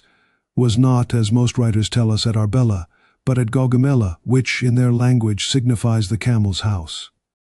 Forasmuch as one of their ancient kings, having escaped the pursuit of his enemies on a swift camel, in gratitude to his beast, settled him at this place, with an allowance of certain villages and rents for his maintenance. It came to pass that in the month Boedromion, about the beginning of the Feast of Mysteries at Athens, there was an eclipse of the moon, the 11th night after which, the 2 armies being now in view of one another, Darius kept his men in arms, and by torchlight took a general review of them. But Alexander, while his soldiers slept, spent the night before his tent with his diviner Aristander, performing certain mysterious ceremonies, and sacrificing to the god Fear. In the meanwhile the oldest of his commanders, and chiefly Parmenio, when they beheld all the plain between Niphates and the Gordian mountains shining with the lights and fires which were made by the barbarians, and heard the uncertain and confused sound of voices out of their camp, like the distant roaring of a vast ocean, were so amazed at the thoughts of such a multitude, that after some conference among themselves, they concluded it an enterprise too difficult and hazardous for them to engage so numerous an enemy in the day, and therefore meeting the king as he came from sacrificing, besought him to attack Darius by night, that the darkness might conceal the danger of the ensuing battle. To this he gave them the celebrated answer, "I will not steal a victory," which though some at the time thought a boyish and inconsiderate speech, as if he played with danger, others, however, regarded as an evidence that he confided in his present condition and acted on a true judgment of the future, not wishing to leave Darius, in case he were worsted, the pretext of trying his fortune again, which he might suppose himself to have, if he could impute his overthrow to the disadvantage of the night, as he did before to the mountains, the narrow passages, and the sea. For while he had such numerous forces and large dominions still remaining, it was not any want of men or arms that could induce him to give up the war, but only the loss of all courage and hope upon the conviction of an undeniable and manifest defeat. After they were gone from him with this answer, he laid himself down in his tent and slept the rest of the night more soundly than was usual with him, to the astonishment of the commanders, who came to him early in the morning, and were fain themselves to give order that the soldiers should breakfast. But at last, time not giving them leave to wait any longer, Parmenio went to his bedside, and called him twice or thrice by his name, till he waked him, and then asked him how it was possible, when he was to fight the most important battle of all, he could sleep as soundly as if he were already victorious. "And are we not so indeed?" replied Alexander, smiling, "since we are at last relieved from the trouble of wandering in pursuit of Darius through a wide and wasted country, hoping in vain that he would fight us." And not only before the battle, but in the height of the danger, he showed himself great, and manifested the self-possession of a just foresight and confidence. For the battle for some time fluctuated and was dubious. The left wing, where Parmenio commanded, was so impetuously charged by the Bactrian horse that it was disordered and forced to give ground, at the same time that Mazaeus had sent a detachment round about to fall upon those who guarded the baggage, which so disturbed Parmenio, that he sent messengers to acquaint Alexander that the camp and baggage would be all lost unless he immediately relieved the rear by a considerable reinforcement drawn out of the front. This message being brought him just as he was giving the signal to those about him for the onset, he bade them tell Parmenio that he must have surely lost the use of his reason, and had forgotten in his alarm that soldiers, if victorious, become masters of their enemies' baggage, and if defeated, instead of taking care of their wealth or their slaves, have nothing more to do but to fight gallantly and die with honor. When he had said this, he put on his helmet, having the rest of his arms on before he came out of his tent, which were coat of the Sicilian make, girt close about him, and over that a breastpiece of thickly quilted linen, which was taken among other booty at the battle of Issus. The helmet, which was made by Theophilus, though of iron, was so well wrought and polished that it was as bright as the most refined silver. To this was fitted a gorget of the same metal, set with precious stones. His sword, which was the weapon he most used in fight, was given him by the king of the Citians, and was of an admirable temper and lightness. The belt which he also wore in all engagements was of much richer workmanship than the rest of his armor. It was a work of the ancient Helicon, and had been presented to him by the Rhodians as mark of their respect to him. So long as he was engaged in drawing up his men, or riding about to give orders or directions, or to view them, he spared Bucephalus, who was now growing old, and made use of another horse. But when he was actually to fight, he sent for him again, and as soon as he was mounted, commenced the attack. He made the longest address that day to the Thessalians and other Greeks, who answered him with loud shouts, desiring him to lead them on against the barbarians, upon which he shifted his javelin into his left hand, and with his right lifted up towards heaven, besought the gods, as Callisthenes tells us, that if he was of a truth the son of Jupiter, they would be pleased to assist and strengthen the Grecians. At the same time the augur Aristander, who had a white mantle about him, and a crown of gold on his head, rode by and showed them an eagle that soared just over Alexander, and directed his right towards the enemy, which so animated the beholders that after mutual encouragements and exhortations, the horse charged at full speed, and were followed in a mass by the whole phalanx of the foot. But before they could well come to blows with the first ranks, the barbarians shrunk back, and were hotly pursued by Alexander, who drove those that fled before him into the middle of the battle, where Darius himself was in person, whom he saw from a distance over the foremost ranks, conspicuous in the midst of his life-guard, a tall and fine-looking man, drawn in a lofty chariot, defended by an abundance of the best horse, who stood close in order about it, ready to receive the enemy. But Alexander's approach was so terrible, forcing those who gave back upon those who yet maintained their ground, that he beat down and dispersed them almost all. Only a few of the bravest and valiantest opposed the pursuit, who were slain in their king's presence, falling in heaps upon one another, and in the very pangs of death striving to catch hold of the horses. Darius, now seeing all was lost, that those who were placed in front to defend him were broken and beat back upon him, that he could not turn or disengage his chariot without great difficulty, the wheels being clogged and entangled among the dead bodies, which lay in such heaps as not only stopped, but almost covered the horses, and made them rear and grow so unruly, that the frighted charioteer could govern them no longer. In this extremity was glad to quit his chariot and his arms, and mounting, it is said, upon a mare that had been taken from her foal, betook himself to flight. But he had not escaped so either, if Parmenio had not sent fresh messengers to Alexander, to desire him to return and assist him against a considerable body of the enemy which yet stood together, and would not give ground. For indeed, Parmenio is on all hands accused of having been sluggish and unserviceable in this battle, whether age had impaired his courage, or that, as Callisthenes says, he secretly disliked and envied Alexander's growing greatness. Alexander, though he was not a little vexed to be so recalled and hindered from pursuing his victory, yet concealed the true reason from his men, and causing a retreat to be sounded, as if it were too late to continue the execution any longer, marched back towards the place of danger, and by the way met with the news of the enemy's total overthrow and flight. This battle being thus over, seemed to put a period to the Persian Empire, and Alexander, who was now proclaimed king of Asia, returned thanks to the gods in magnificent sacrifices, and rewarded his friends and followers with great sums of money and places and governments of provinces. And eager to gain honor with the Grecians, he wrote to them that he would have all tyrannies abolished, that they might live free according to their own laws, and specially to the Plataeans, that their city should be rebuilt, because their ancestors had permitted their countrymen of old to make their territory the seat of the war, when they fought with the barbarians for their common liberty. He sent also part of the spoils into Italy, to the Crotoniats, to honor the zeal and courage of their citizen Phylas, the wrestler, who, in the Median War, when the other Grecian colonies in Italy disowned Greece,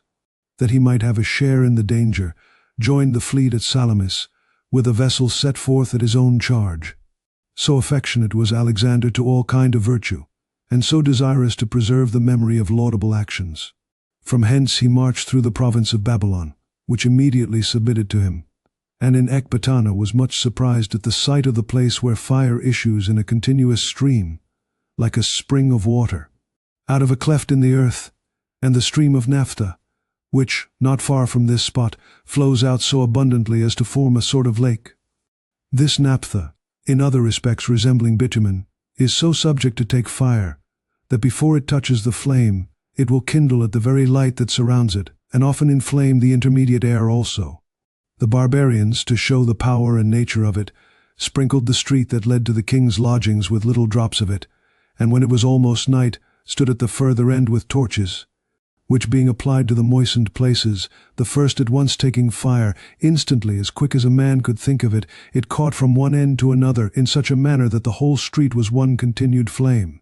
Among those who used to wait on the king and find occasion to amuse him when he anointed and washed himself, there was one Athenophanes, an Athenian, who desired him to make an experiment of the naphtha upon Stephanus, who stood by in the bathing place, a youth with a ridiculously ugly face, whose talent was singing well, for, said he, if it take hold of him and is not put out, it must undeniably be allowed to be of the most invincible strength. The youth, as it happened, readily consented to undergo the trial, and as soon as he was anointed and rubbed with it, his whole body broke out into such a flame, and was so seized by the fire, that Alexander was in the greatest perplexity and alarm for him, and not without reason, for nothing could have prevented his being consumed by it. If by good chance there had not been people at hand with a great many vessels of water for the service of the bath, with all which they had much ado to extinguish the fire, and his body was so burned all over, that he was not cured of it a good while after. And thus it is not without some plausibility that they endeavor to reconcile the fable to truth, who say this was the drug in the tragedies, with which Medea anointed the crown and veil which she gave to Creon's daughter. For neither the things themselves, nor the fire could kindle of its own accord, but being prepared for it by the naphtha, they imperceptibly attracted, and caught a flame which happened to be brought near them. For the rays and emanations of fire at a distance have no other effect upon some bodies than bare light and heat, but in others, where they meet with airy dryness, and also sufficient rich moisture, they collect themselves and soon kindle and create a transformation. The manner, however, of the production of naphtha admits of a diversity of opinion on whether this liquid substance that feeds the flame does not rather proceed from a soil that is unctuous and productive of fire, as that of the province of Babylon is, where the ground is so very hot that oftentimes the grains of barley leap up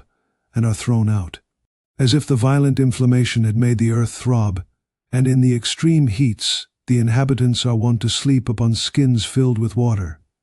Harpalus, who was left governor of this country, and was desirous to adorn the palace gardens and walks with Grecian plants,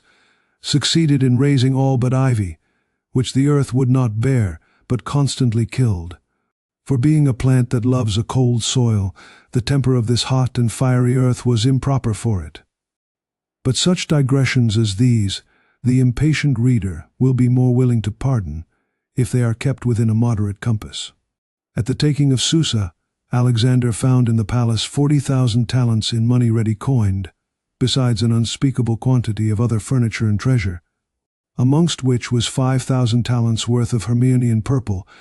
that had been laid up there 190 years, and yet kept its color as fresh and lively as at first. The reason of which, they say, is that in dyeing the purple they made use of honey, and of white oil in the white tincture, both which after the like space of time preserve the clearness and brightness of their luster. Dinon also relates that the Persian kings had water fetched from the Nile and the Danube, which they laid up in their treasuries as a sort of testimony of the greatness of their power and universal empire. The entrance into Persia was through a most difficult country, and was guarded by the noblest of the Persians, Darius himself having escaped further. Alexander, however, chanced to find a guide in exact correspondence with what the Pythia had foretold when he was a child, that a Lycus should conduct him into Persia. For by such an one, whose father was a Lycian, and his mother a Persian, and who spoke both languages, he was now led into the country, by a way something about, yet without fetching any considerable compass. Here a great many of the prisoners were put to the sword, of which himself gives this account, that he commanded them to be killed in the belief that it would be for his advantage. Nor was the money found here less, he says, than at Susa, besides other movables and treasure, as much as 10,000 pair of mules and 5,000 camels could well carry away. Amongst other things he happened to observe a large statue of Xerxes, thrown carelessly down to the ground, in the confusion made by the multitude of soldiers pressing into the palace. He stood still and accosting it as if it had been alive. "Shall we," said he, "neglectfully pass thee by, now thou art prostrate on the ground, because thou once invadedst Greece? Or shall we erect thee again in consideration of the greatness of thy mind and thy other virtues?" But at last, after he had paused some time, and silently considered with himself, he went on without taking any further notice of it. In this place he took up his winter quarters, and stayed 4 months to refresh his soldiers. It is related that the first time he sat on the royal throne of Persia under the canopy of gold, Demaratus, the Corinthian, who was much attached to him and had been one of his father's friends, wept in an old man's manner, and deplored the misfortune of those Greeks whom death had deprived of the satisfaction of seeing Alexander seated on the throne of Darius. From hence designing to march against Darius, before he set out, he diverted himself with his officers at an entertainment of drinking and other pastimes, and indulged so far as to let everyone's mistress sit by and drink with them. The most celebrated of them was Tyre, an Athenian, mistress of Ptolemy, who was afterwards king of Egypt. She, partly as a sort of well-turned compliment to Alexander, partly out of sport, as the drinking went on, at last was carried so far as to utter a saying, not misbecoming her native country's character, though somewhat too lofty for her own condition. She said it was indeed some recompense for the toil she had undergone in following the camp all over Asia, that she was that day treated in, and could insult over, the stately palace of the Persian monarchs. But, she added, it would please her much better, if while the king looked on she might in sport with her own hands set fire to the court of that Xerxes who reduced the city of Athens to ashes, that it might be recorded to posterity that the women who followed Alexander had taken a severer revenge on the Persians for the sufferings and affronts of Greece than all the famed commanders had been able to do by sea or land. What she said was received with such universal liking and murmurs of applause, and so seconded by the encouragement and eagerness of the company, that the king himself, persuaded to be of the party, started from his seat, and with a chaplet of flowers on his head and a lighted torch in his hand, led them the way, while they went after him in a riotous manner, dancing and making loud cries about the place, which, when the rest of the Macedonians perceived, they also in great delight ran thither with torches. For they hoped the burning and destruction of the royal palace was an argument that he looked homeward, and had no design to reside among the barbarians. Thus some writers give their account of this action, while others say it was done deliberately. However, all agree that he soon repented of it, and gave order to put out the fire.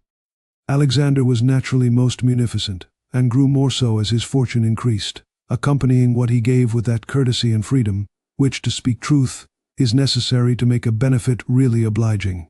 I will give a few instances of this kind. Aristotle, the captain of the Paeonians, having killed an enemy, brought his head to show him, and told him that in his country such a present was recompensed with a cup of gold. With an empty one, said Alexander, smiling, but I drink to you in this, which I give you full of wine. Another time, as one of the common soldier was driving a mule laden with some of the king's treasure, the beast grew tired, and the soldier took it upon his own back, and began to march with it, till Alexander, seeing the man so overcharged, asked what was the matter, and when he was informed, just as he was ready to lay down his burden for weariness, "Do not faint now," said he to him, "but finish the journey, and carry what you have there to your own tent for yourself." He was always more displeased with those who would not accept of what he gave, than with those who begged of him. And therefore he wrote to Hephaestion that he would not own him for his friend any longer, if he refused his presents. He had never given anything to Serapion, one of the youths that played at ball with him, because he did not ask of him, till one day it coming to Serapion's turn to play, he still threw the ball to others. And when the king asked him why he did not direct it to him, "Because you do not ask for it," said he, which answer pleased him so, that he was very liberal to him afterwards. One Proteus, a pleasant, jesting, drinking fellow, having incurred his displeasure, got his friends to intercede for him, and begged his pardon himself with tears, which at last prevailed. And Alexander declared he was friends with him. "I cannot believe it," said Proteus, "unless you first give me some pledge of it." The king understood his meaning, and presently ordered 5 talents to be given him.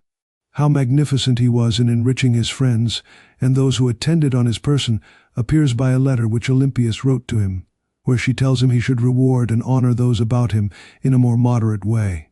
"For now," said she, "you make them all equal to kings, you give them power and opportunity of making many friends of their own, and in the meantime you leave yourself destitute." She often wrote to him to this purpose, and he never communicated her letters to anybody, unless it were one which he opened when Hephaestion was by, whom he permitted, as his custom was, to read it along with him. But then, as soon as he had done, he took off his ring, and set the seal upon Hephaestion's lips. Mazaeus, who was the most considerable man in Darius's court, had a son who was already governor of a province. Alexander bestowed another upon him that was better. He, however, modestly refused, and told him, instead of one Darius, he went the way to make many Alexanders. To Parmenio he gave Bagoas's house, in which he found a wardrobe of apparel worth more than 1,000 talents. He wrote to Antipater, commanding him to keep a lifeguard about him for the security of his person against conspiracies, To his mother he sent many presents, but would never suffer her to meddle with matters of state or war, not indulging her busy temper, and when she fell out with him upon this account, he bore her ill humor very patiently. Nay more, when he read a long letter from Antipater, full of accusations against her, "Antipater," he said, "does not know that one tear of a mother effaces 1,000 such letters as these." But when he perceived his favorites grow so luxurious and extravagant in their way of living and expenses, that Hagnon the Tian wore silver nails in his shoes, that Leonidas employed several camels, only to bring him powder out of Egypt to use when he wrestled, and that Philotas had hunting nets 100 furlongs in length, that more used precious ointment than plain oil when they went to bathe, and that they carried about servants everywhere with them to rub them and wait upon them in their chambers, he reproved them in gentle and reasonable terms, telling them he wondered that they who had been engaged in so many signal battles did not know by experience that those who labor sleep more sweetly and soundly than those who are labored for, and could fail to see by comparing the Persians' manner of living with their own, that it was the most abject and slavish condition to be voluptuous, but the most noble arid royal to undergo pain and labor. He argued with them further how it was possible for anyone who pretended to be a soldier either to look well after his horse, or to keep his armor bright and in good order, who thought it much to let his hands be serviceable to what was nearest to him, his own body. "Are you still to learn," said he, "that the end and perfection of our victories is to avoid the vices and infirmities of those whom we subdue, and to strengthen his precepts by example?" He applied himself now more vigorously than ever to hunting and warlike expeditions, embracing all opportunities of hardship and danger, insomuch that a Lacedaemonian, who was there on an embassy to him, and chanced to be by when he encountered with and mastered a huge lion, told him he had fought gallantly with the beast, which of the two should be king. Craterus caused a representation to be made of this adventure, consisting of the lion and the dogs, of the king engaged with the lion, and himself coming in to his assistance, all expressed in figures of brass, some of which were by Lysippus, and the rest by Leocharis, and had it dedicated in the temple of Apollo at Delphi. Alexander exposed his person to danger in this manner, with the object both of inuring himself and inciting others to the performance of brave and virtuous actions.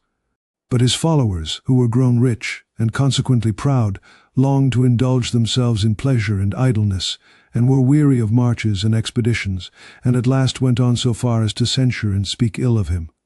All which at first he bore very patiently, saying, "It became a king well to do good to others, and be evil spoken of." Meantime, on the smallest occasions that called for a show of kindness to his friends, there was every indication on his part of tenderness and respect. Hearing Pusestes was bitten by a bear, he wrote to him that he took it unkindly he should send others notice of it, and not make him acquainted with it. "But now," said he, "since it is so, let me know how you do, and whether any of your companions forsook you when you were in danger, that I may punish them." He sent Hephaestion, who was absent about some business, word how, while they were fighting for their diversion with an ichneumon, Craterus was by chance run through both thighs with Perdiccas's javelin, and upon Pusestes' recovery from a fit of sickness, he sent a letter of thanks to his physician Alexippus.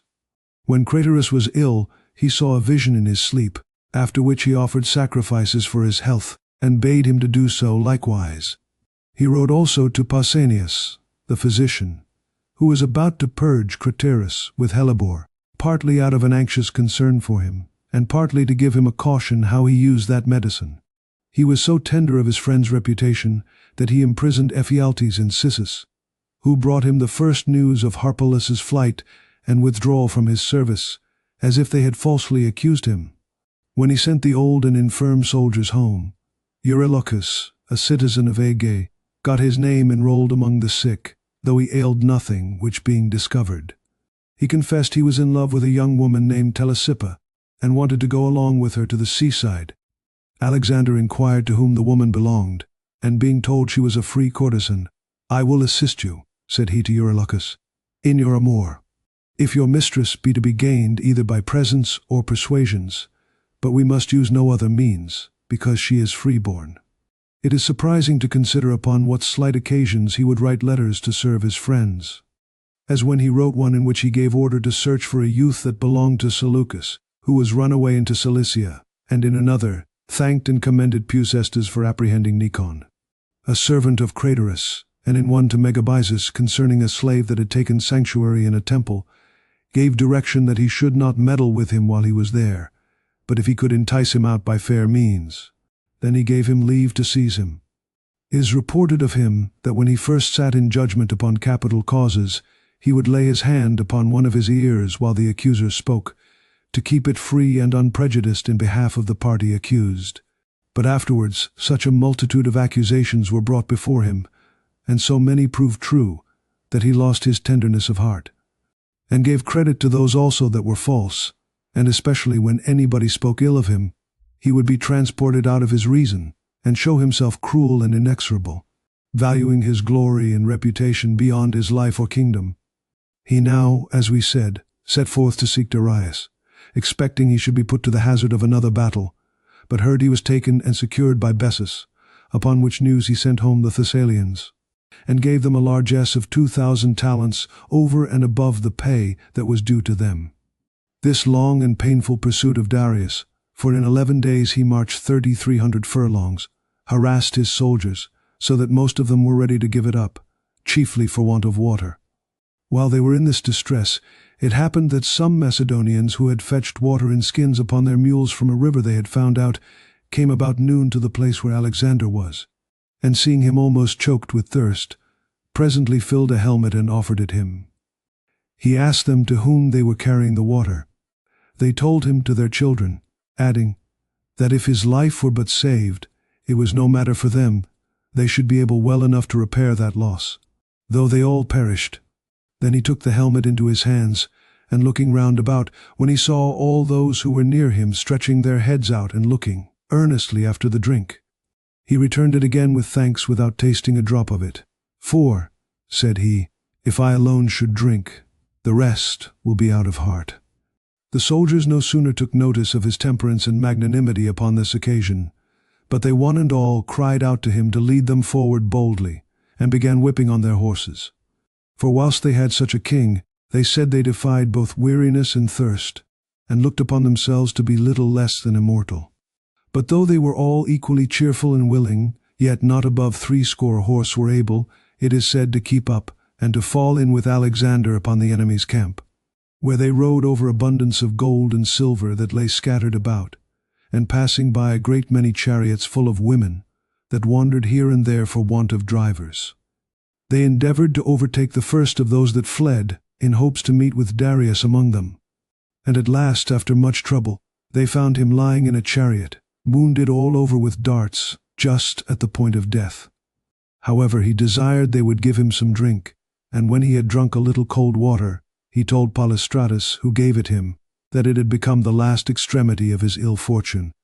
to receive benefits, and not be able to return them. But Alexander, said he, whose kindness to my mother, my wife, and my children I hope the gods will recompense, will doubtless thank you for your humanity to me. Tell him therefore, in token of my acknowledgment, I give him this right hand, with which words he took hold of Polystratus's hand and died. When Alexander came up to them, he showed manifest tokens of sorrow, and taking off his own cloak, threw it upon the body to cover it. And some time afterwards, when Bessus was taken, he ordered him to be torn in pieces in this manner. They fastened him to a couple of trees which were bound down so as to meet, and then being let loose, with a great force returned to their places, each of them carrying that part of the body along with it that was tied to it. Darius's body was laid in state, and sent to his mother with pomp suitable to his quality.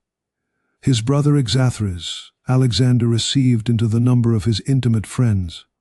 And now with the flower of his army he marched into Hyrcania, where he saw a large bay of an open sea, apparently not much less than the Euxine, with water, however, sweeter than that of other seas, but could learn nothing of certainty concerning it, further than that in all probability it seemed to him to be an arm issuing from the lake of Maeotis. However, the naturalists were better informed of the truth, and had given an account of it many years before Alexander's expedition. That of 4 gulfs which out of the main sea enter into the continent, this known indifferently as the Caspian and as the Hyrcanian Sea, is the most northern. Here the barbarians, unexpectedly meeting with those who led Bucephalus, took them prisoners, and carried the horse away with them. at which Alexander was so much vexed, that he sent a herald to let them know he would put them all to the sword, men, women, and children, without mercy, if they did not restore him. But on their doing so, and at the same time surrendering their cities into his hands, he not only treated them kindly, but also paid a ransom for his horse to those who took him. From hence he marched into Parthia, where, not having much to do, he first put on the barbaric dress, perhaps with the view of making the work of civilizing them the easier, as nothing gains more upon men than a conformity to their fashions and customs. Or it may have been as a first trial, whether the Macedonians might be brought to adore him, as the Persians did their kings, by accustoming them by little and little to bear with the alteration of his rule and course of life in other things. However, he followed not the Median fashion, which was altogether foreign and uncouth, and adopted neither the trousers nor the sleeved vest, nor the tiara for the head, but taking a middle way between the Persian mode and the Macedonian, so contrived his habit that it was not so flaunting as the one, and yet more pompous and magnificent than the other. At first he wore this habit only when he conversed with the barbarians, or within doors, among his intimate friends and companions, but afterwards he appeared in it abroad, when he rode out, and at public audiences, a sight which the Macedonians beheld with grief, but they so respected his other virtues and good qualities, that they felt it reasonable in some things to gratify his fancies and his passion of glory, in pursuit of which he hazarded himself so far, that, besides his other adventures, he had but lately been wounded in the leg by an arrow, which had so shattered the shank bone that splinters were taken out. And on another occasion he received a violent blow with a stone upon the nape of the neck, which dimmed his sight for a good while afterwards. And yet all this could not hinder him from exposing himself freely to any dangers, insomuch that he passed the river Oryxarte, which he took to be the Tanais, and putting the Scythians to flight,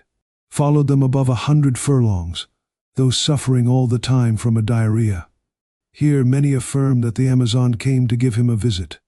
So Clitarchus, Polyclitus, Onesicritus, Antigenes, and Ister tell us. But Aristobulus and Chares, who held the office of reporter of requests, Ptolemy and Anticlides, Philon the Theban, Philip of Theangela, Hecataeus the Eretrian, Philip the Chalcidian, and Darius the Samian, say it is wholly a fiction. And truly Alexander himself seems to confirm the latter statement, for in a letter in which he gives Antipater an account of all that happened, he tells him that the king of Scythia offered him his daughter in marriage, but makes no mention at all of the Amazon. And many years after, when Onesicritus read this story in his 4th book to Lysimachus, who then reigned, the king laughed quietly and asked, "Where could I have been at that time?" But it signifies little to Alexander whether this be credited or no. Certain it is that, apprehending the Macedonians would be weary of pursuing the war, he left the greater part of them in their quarters, and having with him in Hyrcania the choice of his men only, amounting to 20,000 foot and 3,000 horse, he spoke to them to this effect, that hitherto the barbarians had seen them no otherwise than as it were in a dream, and if they should think of returning when they had only alarmed Asia, and not conquered it, their enemies would set upon them as upon so many women. However, he told them he would keep none of them with him against their will. They might go if they pleased. He should merely enter his protest, that when on his way to make the Macedonians the masters of the world, he was left alone with a few friends and volunteers. This is almost word for word, as he wrote in a letter to Antipater, where he adds that when he had thus spoken to them, they all cried out, they would go along with him whithersoever it was his pleasure to lead them. After succeeding with these, it was no hard matter for him to bring over the multitude, which easily followed the example of their betters.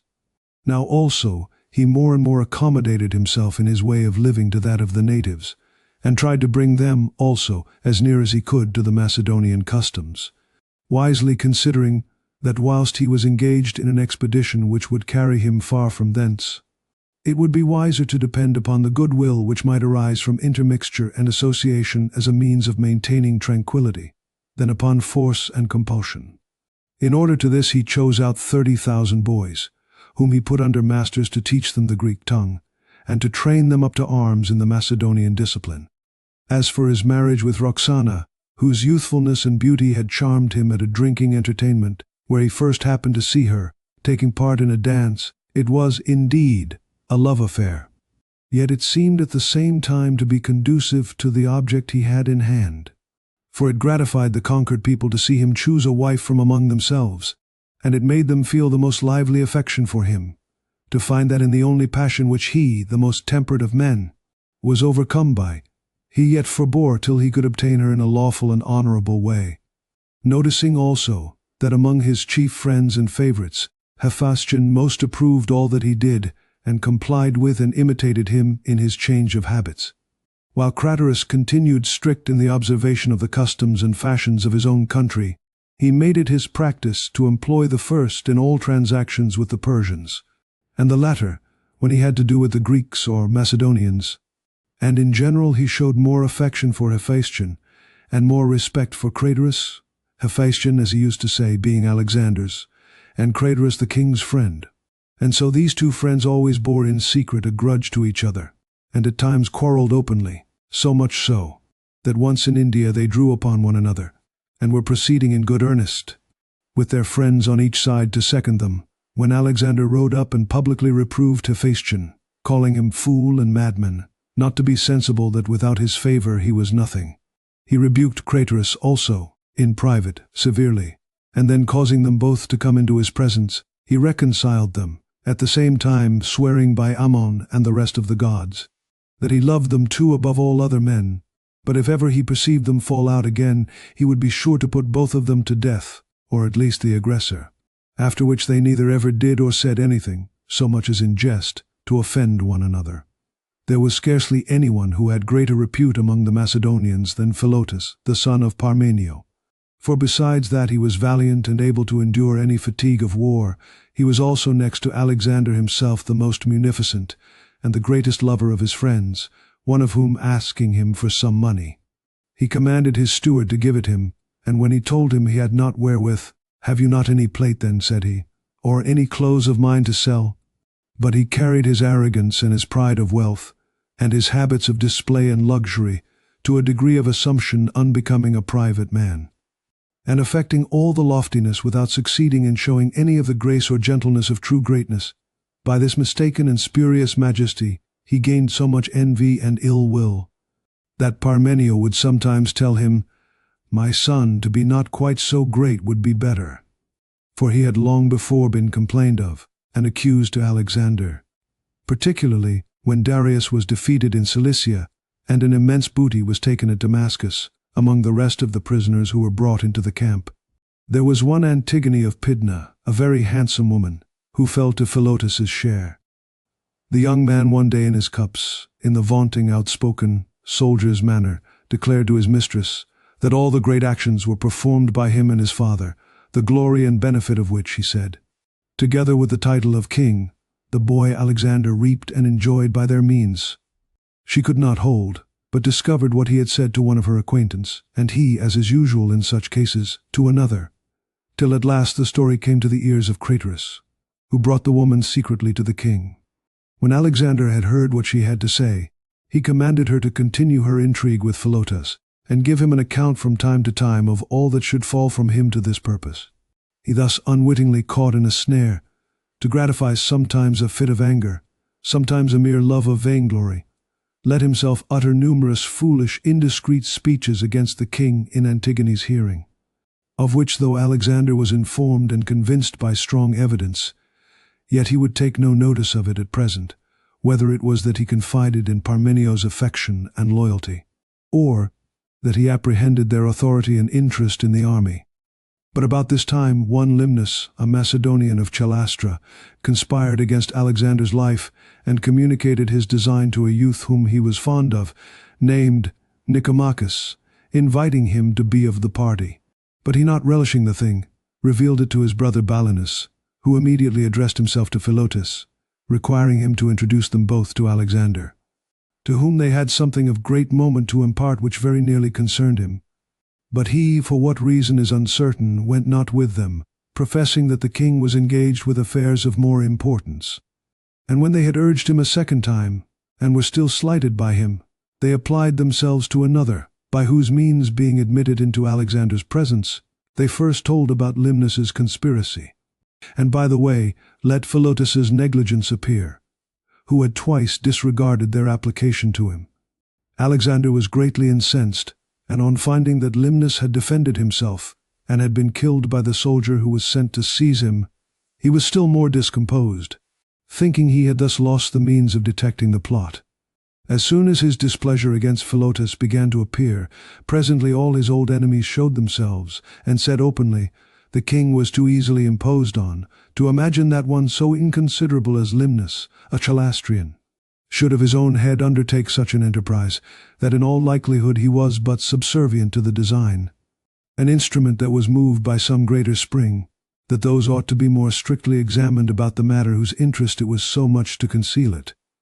When they had once gained the king's ear for insinuations of this sort, they went on to show 1,000 grounds of suspicion against Philotas, till at last they prevailed to have him seized and put to the torture,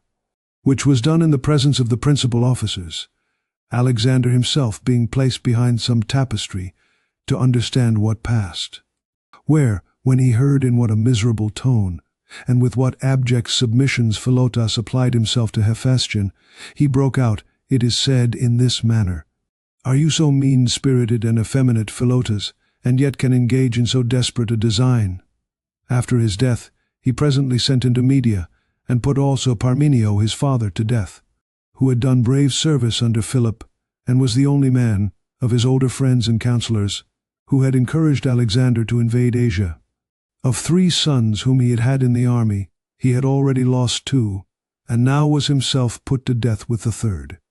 These actions rendered Alexander an object of terror to many of his friends, and chiefly to Antipater, who, to strengthen himself, sent messengers privately to treat for an alliance with the Aetolians,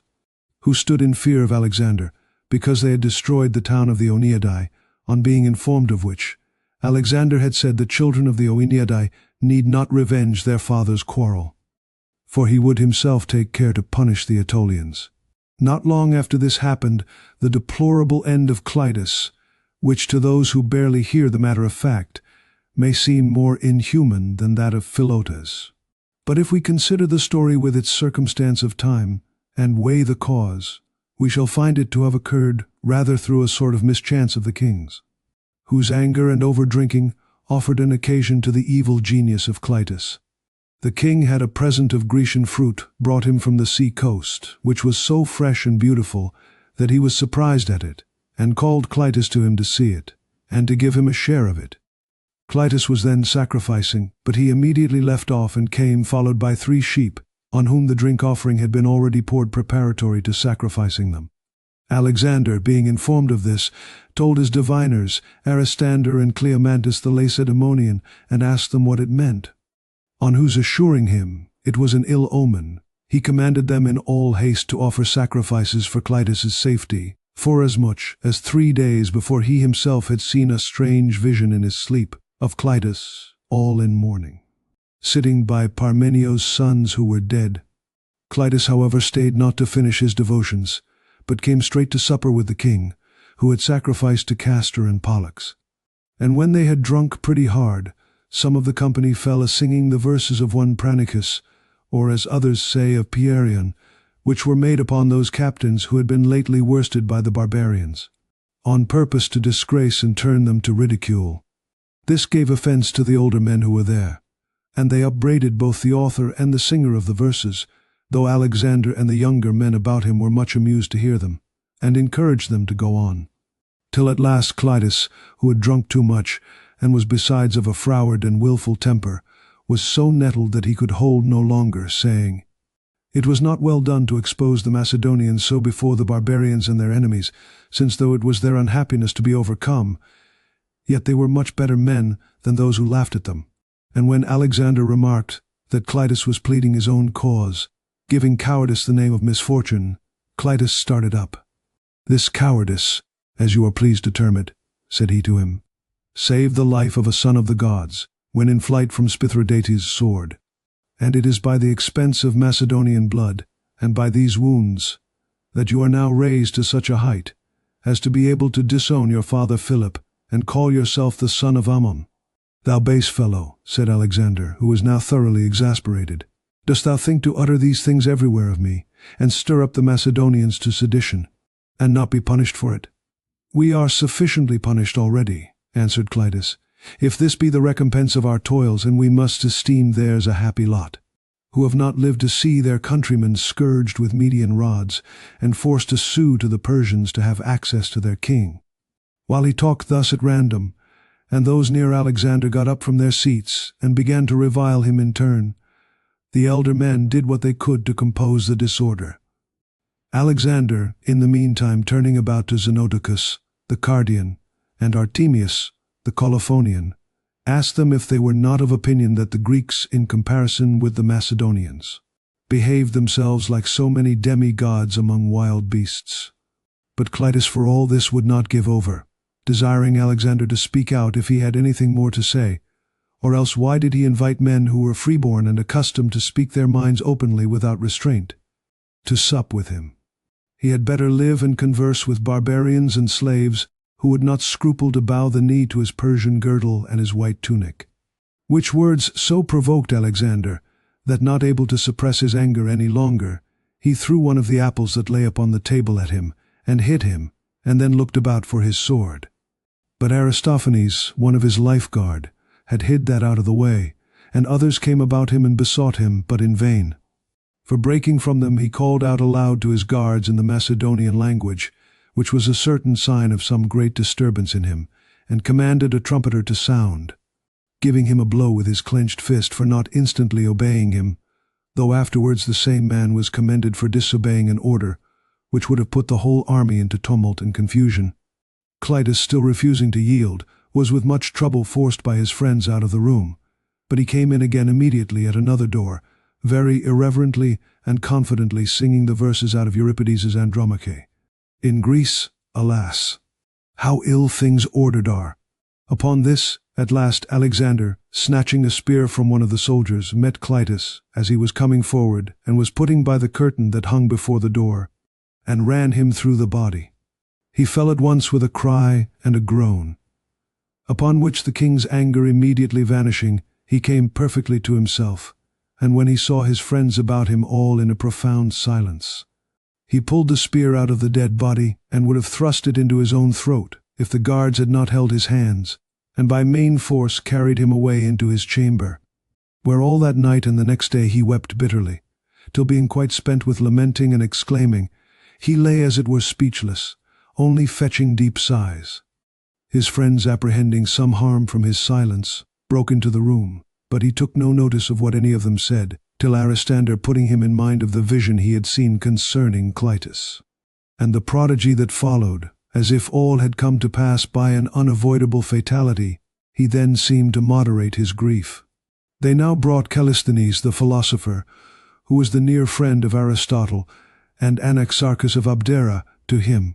Callisthenes used moral language and gentle and soothing means, hoping to find access for words of reason, and get a hold upon the passion.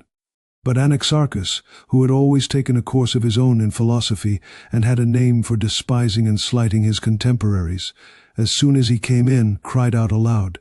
"Is this the Alexander whom the whole world looks to, lying here weeping like a slave, for fear of the censure and reproach of men, to whom he himself ought to be a law and measure of equity? If he would use the right his conquests have given him as supreme lord and governor of all, and not be the victim of a vain and idle opinion?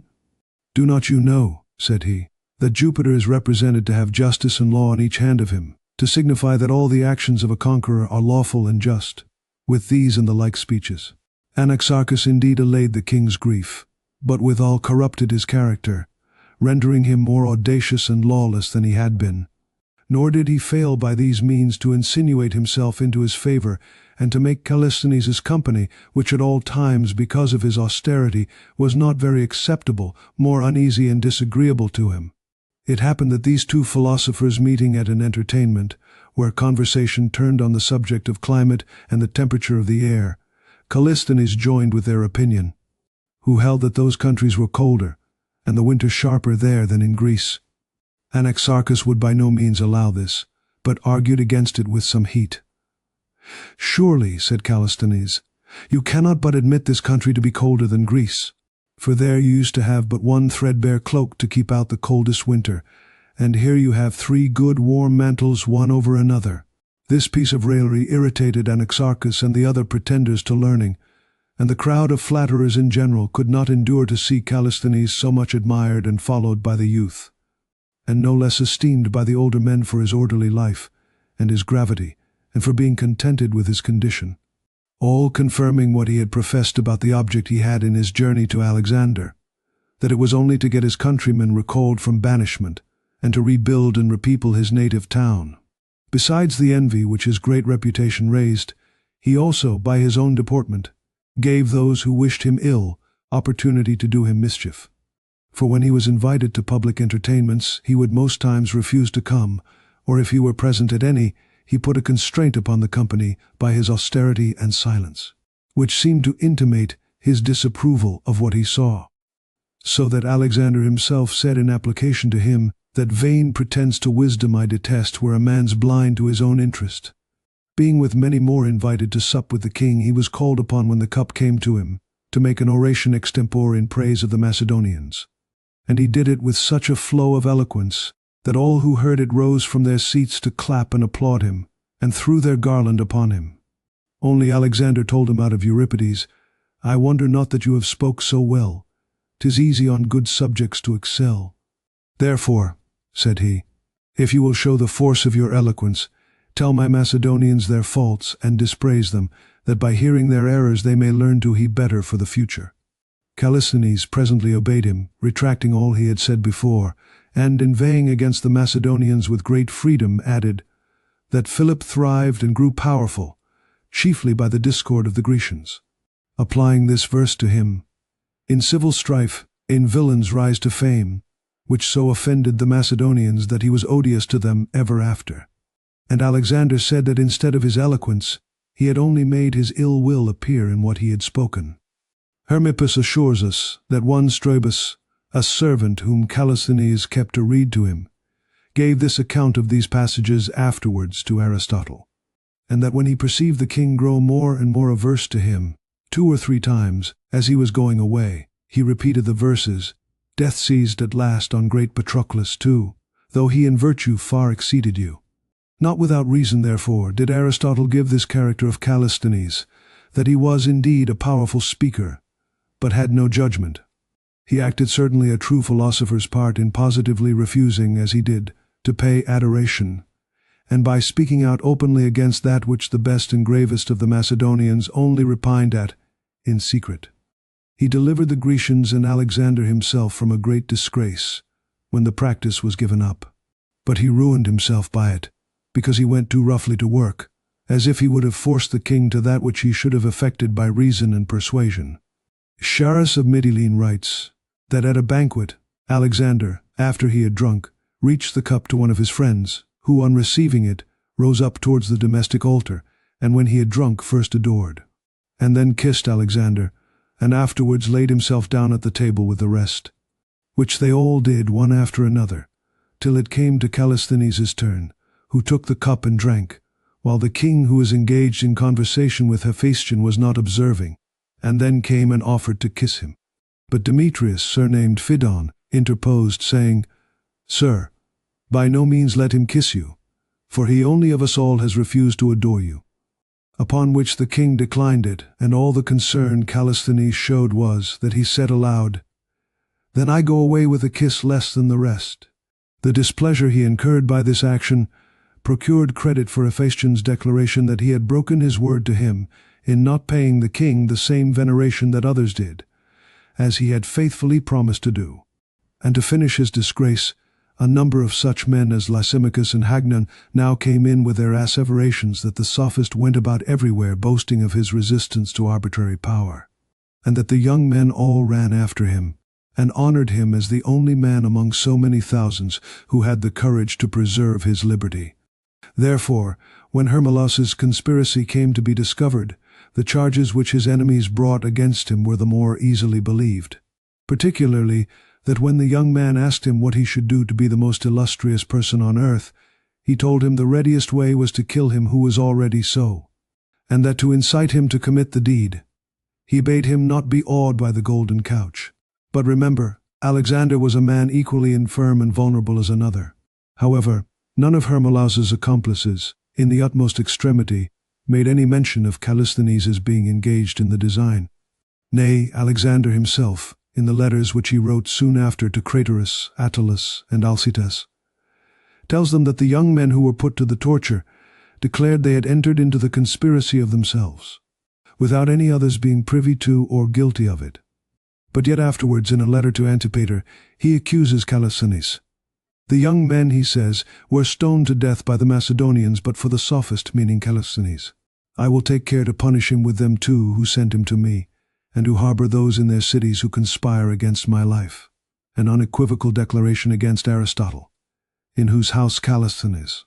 for his relationship's sake, being his niece Hero's son, had been educated.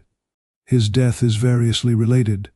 Some say he was hanged by Alexander's orders, others that he died of sickness in prison, but Chares writes he was kept in chains 7 months after he was apprehended, on purpose that he might be proceeded against in full council, when Aristotle should be present, and that growing very fat, and contracting a disease of vermin, he there died.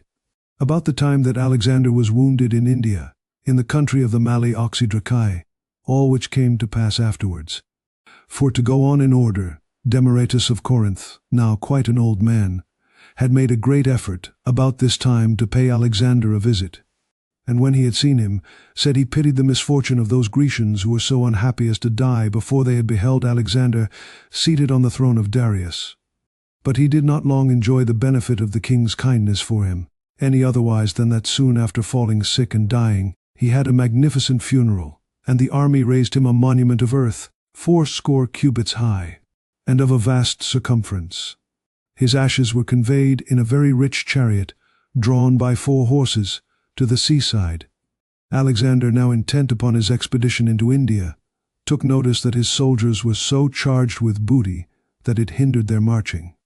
Therefore, at break of day, as soon as the baggage wagons were laden, first he set fire to his own, and to those of his friends, and then commanded those to be burnt which belonged to the rest of the army, an act which in the deliberation of it had seemed more dangerous and difficult than it proved in the execution, with which few were dissatisfied. For most of the soldiers, as if they had been inspired, uttering loud outcries and warlike shoutings, supplied one another with what was absolutely necessary, and burnt and destroyed all that was superfluous, the sight of which redoubled Alexander's zeal and eagerness for his design. And indeed, he was now grown very severe and inexorable in punishing those who committed any fault. For he put Menander, one of his friends, to death for deserting a fortress where he had placed him in garrison, and shot Orcidates, one of the barbarians who revolted from him, with his own hand. At this time a sheep happened to yearn a lamb, with the perfect shape and color of a tiara upon the head, and testicles on each side, which portent Alexander regarded with such dislike, that he immediately caused his Babylonian priests, whom he usually carried about with him for such purposes, to purify him,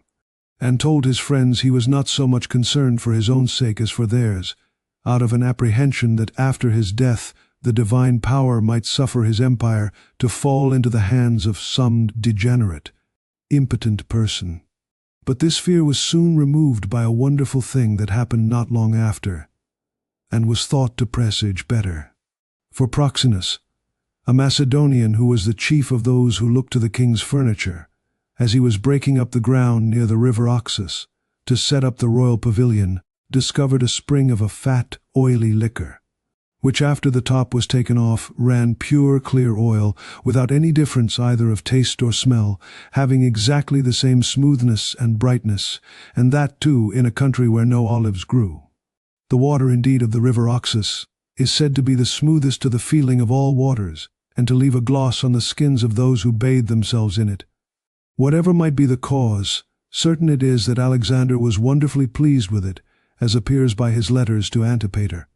where he speaks of it as one of the most remarkable presages that God had ever favored him with.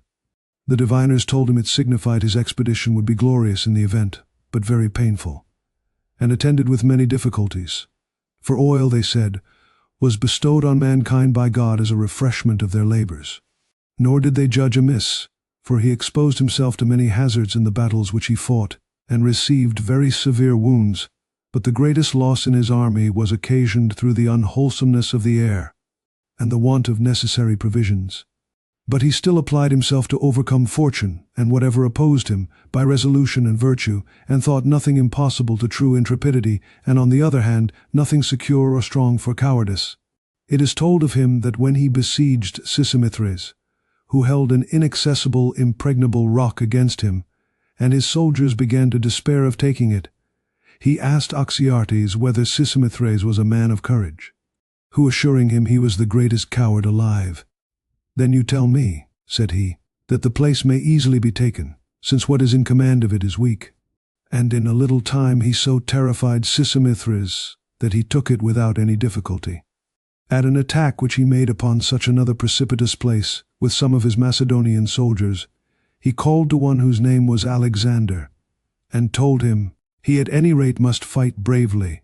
if it were but for his name's sake. The youth fought gallantly and was killed in the action, at which he was sensibly afflicted. Another time, seeing his men march slowly and unwillingly to the siege of the place called Nisa, because of a deep river between them and the town, he advanced before them, and standing upon the bank, "What a miserable man," said he, "am I, that I have not learned to swim," and then was hardly dissuaded from endeavoring to pass it upon his shield. Here, after the assault was over, the ambassadors who from several towns which he had blocked up came to submit to him and make their peace, were surprised to find him still in his armor, without anyone in waiting or attendance upon him, and when at last someone brought him a cushion, he made the eldest of them, named Kokufis, take it and sit down upon it. The old man, marveling at his magnanimity and courtesy, asked him what his countrymen should do to merit his friendship. "I would have them," said Alexander, "choose you to govern them, and send 100 of the most worthy men among them to remain with me as hostages." Akupis laughed and answered, "I shall govern them with more ease, sir, if I send you so many of the worst, rather than the best of my subjects." The extent of King Taxiles's dominions in India was thought to be as large as Egypt, abounding in good pastures, and producing beautiful fruits. The king himself had the reputation of a wise man, and at his first interview with Alexander, he spoke to him in these terms. "To what purpose," said he, "should we make war upon one another, if the design of your coming into these parts be not to rob us of our water or our necessary food, which are the only things that wise men are indispensably obliged to fight for? As for other riches and possessions, as they are accounted in the eye of the world, if I am better provided of them than you, I am ready to let you share with me. But if fortune has been more liberal to you than me, I have no objection to be obliged to you."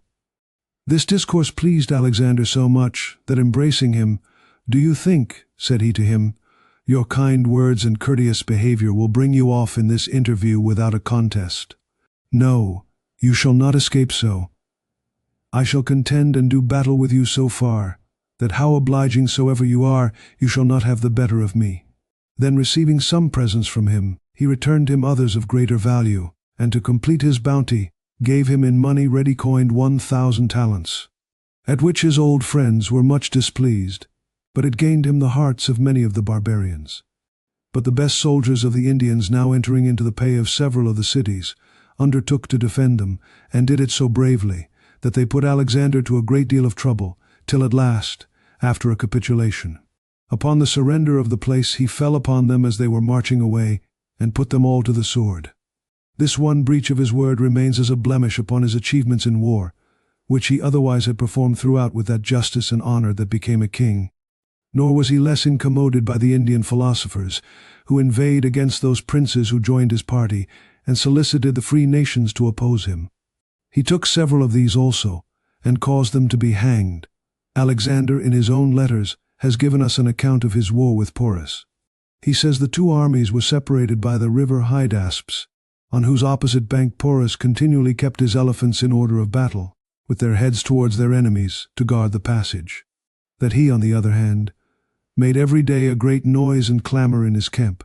to dissipate the apprehensions of the barbarians.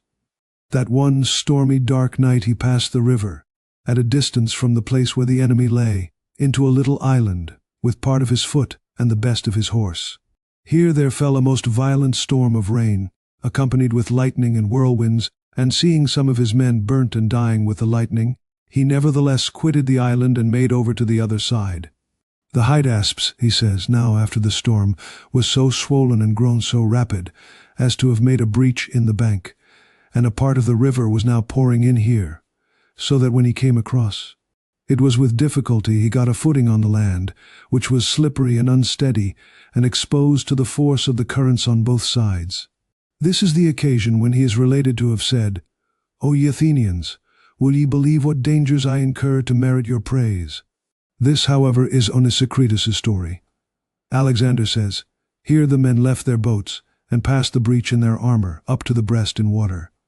and that then he advanced with his horse about 20 furlongs before his foot, concluding that if the enemy charged him with their cavalry, he should be too strong for them. If with their foot, his own would come up time enough to his assistance. Nor did he judge amiss, for being charged by 1,000 horse, and 60 armed chariots, which advanced before their main body, he took all the chariots and killed 400 horse upon the place. Porus, by this time guessing that Alexander himself had crossed over, came on with his whole army, except a party which he left behind, to hold the rest of the Macedonians in play, if they should attempt to pass the river. But he, apprehending the multitude of the enemy, and to avoid the shock of their elephants, dividing his forces, attacked their left wing himself, and commanded Coenus to fall upon the right, which was performed with good success. For by this means, both wings being broken, the enemies fell back in their retreat upon the center, and crowded in upon their elephants. There rallying, they fought a hand-to-hand battle, and it was the 8th hour of the day before they were entirely defeated. This description the conqueror himself has left us in his own epistles. Almost all the historians agree in relating that Porus was 4 cubits and a span high, and that when he was upon his elephant, which was of the largest size, his stature and bulk were so answerable that he appeared to be proportionably mounted, as a horseman on his horse. This elephant, during the whole battle, gave many singular proofs of sagacity and of particular care of the king, whom as long as he was strong and in a condition to fight, he defended with great courage, repelling those who set upon him, and as soon as he perceived him overpowered with his numerous wounds and the multitude of darts that were thrown at him, to prevent his falling off, he softly knelt down and began to draw out the darts with his proboscis. When Porus was taken prisoner, and Alexander asked him how he expected to be used, he answered, as a king. For that expression, he said, when the same question was put to him a second time, comprehended everything. And Alexander, accordingly, not only suffered him to govern his own kingdom as satrap under himself, but gave him also the additional territory of various independent tribes whom he subdued, a district which, it is said, contained 15 several nations and 5,000 considerable towns, besides abundance of villages. To another government, 3 times as large as this, he appointed Philip, one of his friends. Some little time after the battle with Porus, Bucephalus died, as most of the authorities state, under cure of his wounds, or as Onesicratus says, of fatigue and age, being 30 years old. Alexander was no less concerned at his death than if he had lost an old companion or an intimate friend, and built a city, which he named Bucephalia in memory of him, on the bank of the river Hydaspes. He also, we are told, built another city, and called it after the name of a favorite dog, Peritas, which he had brought up himself. So Sotion assures us he was informed by Potamon of Lesbos. But this last combat with Porus took off the edge of the Macedonians' courage, and stayed their further progress into India. For having found it hard enough to defeat an enemy who brought but 20,000 foot and 2,000 horse into the field, they thought they had reason to oppose Alexander's design of leading them on to pass the Ganges too, which they were told was 32 furlongs broad and 100 fathoms deep, and the banks on the further side covered with multitudes of enemies. For they were told that the kings of the Gandaritans and Prasians expected them there with 80,000 horse, 200,000 foot, 8,000 armed chariots, and 6,000 fighting elephants. Nor was this a mere vain report, spread to discourage them. For Androcatus, who not long after reigned in those parts, made a present of 500 elephants at once to Seleucus, and with an army of 600,000 men subdued all India. Alexander at first was so grieved and enraged at his men's reluctancy that he shut himself up in his tent and threw himself upon the ground, declaring, if they would not pass the Ganges, he owed them no thanks for anything they had hitherto done, and that to retreat now was plainly to confess himself vanquished.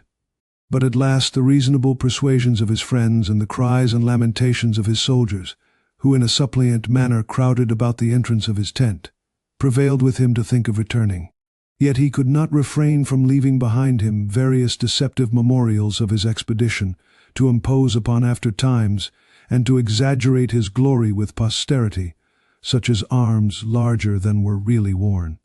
and mangers for horses, with bits of bridles above the usual size, which he set up and distributed in several places.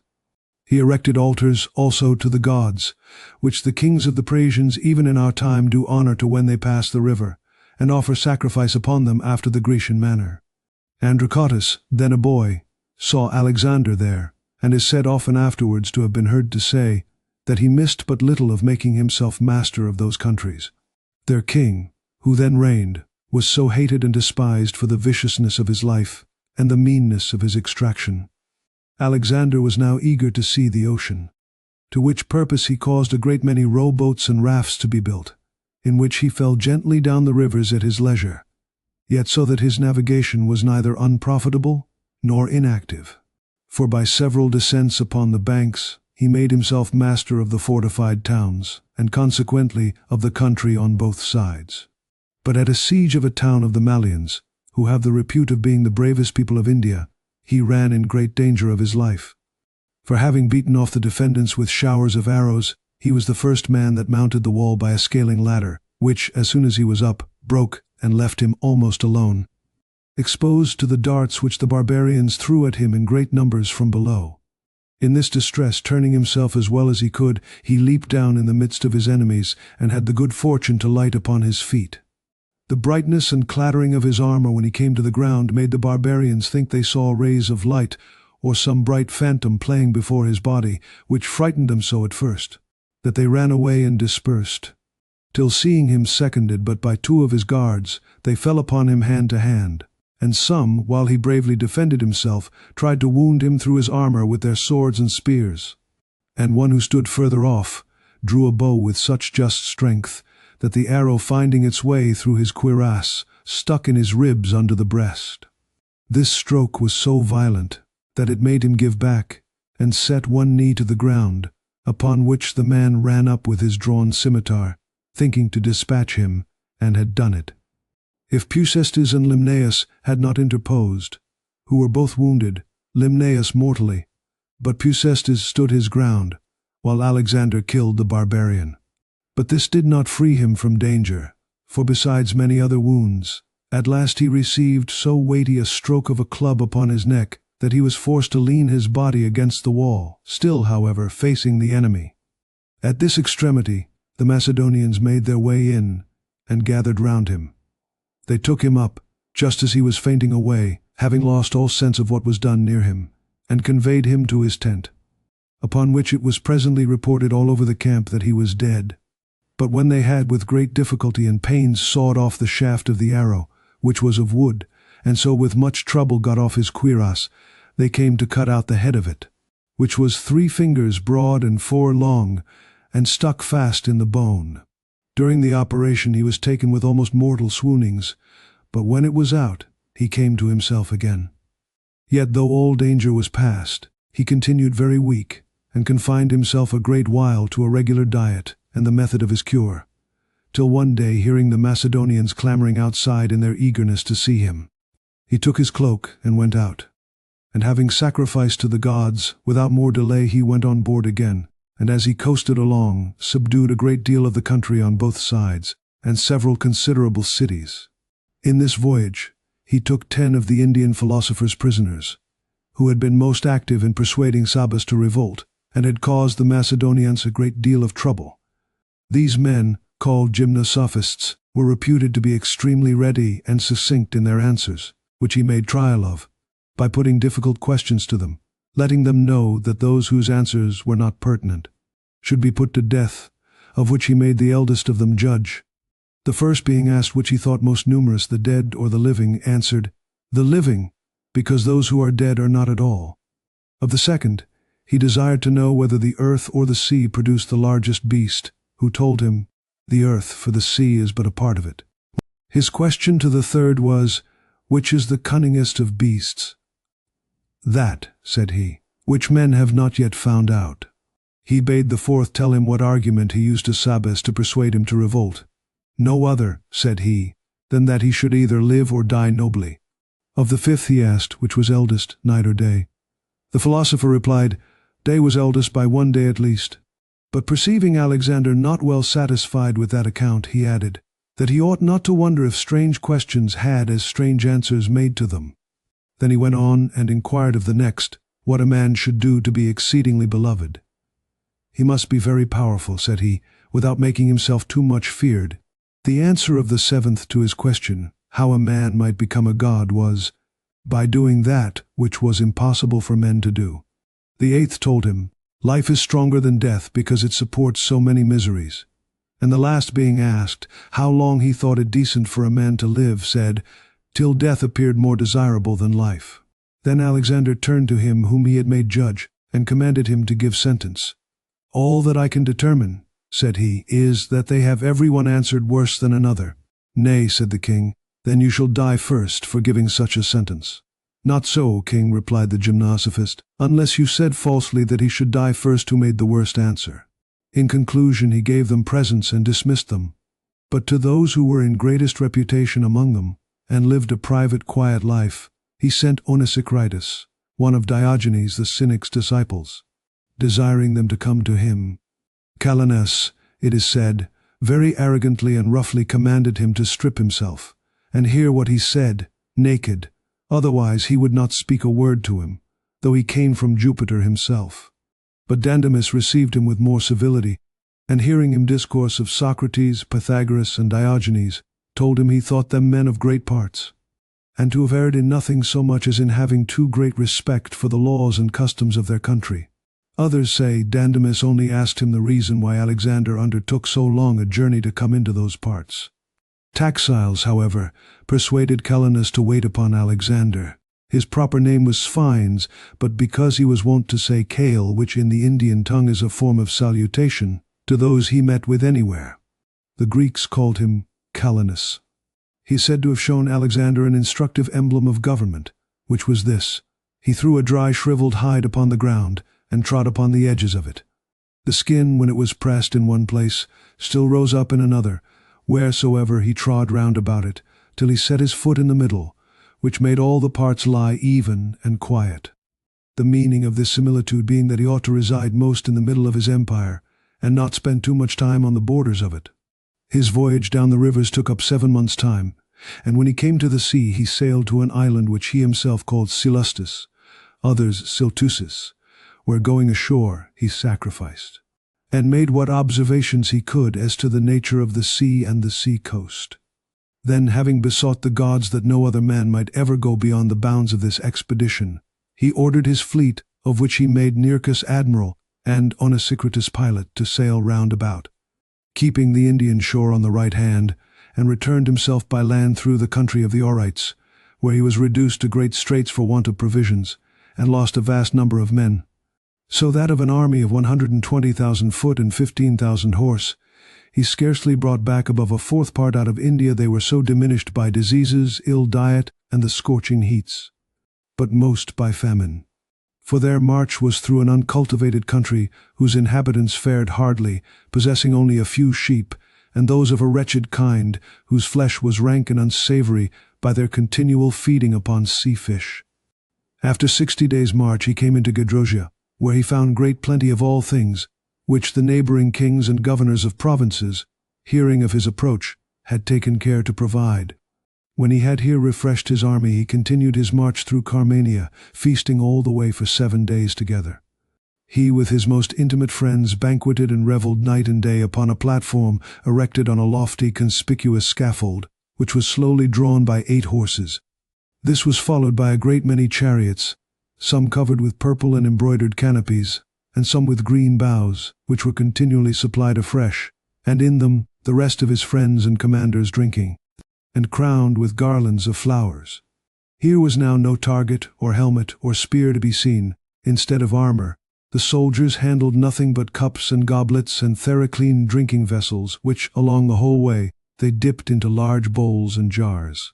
and drank healths to one another, some seating themselves to it, others as they went along. All places resounded with music of pipes and flutes, with harping and singing, and women dancing as in the rites of Bacchus. For this disorderly, wandering march, besides the drinking part of it, was accompanied with all the sportiveness and insolence of bacchanals, as much as if the god himself had been there to countenance and lead the procession.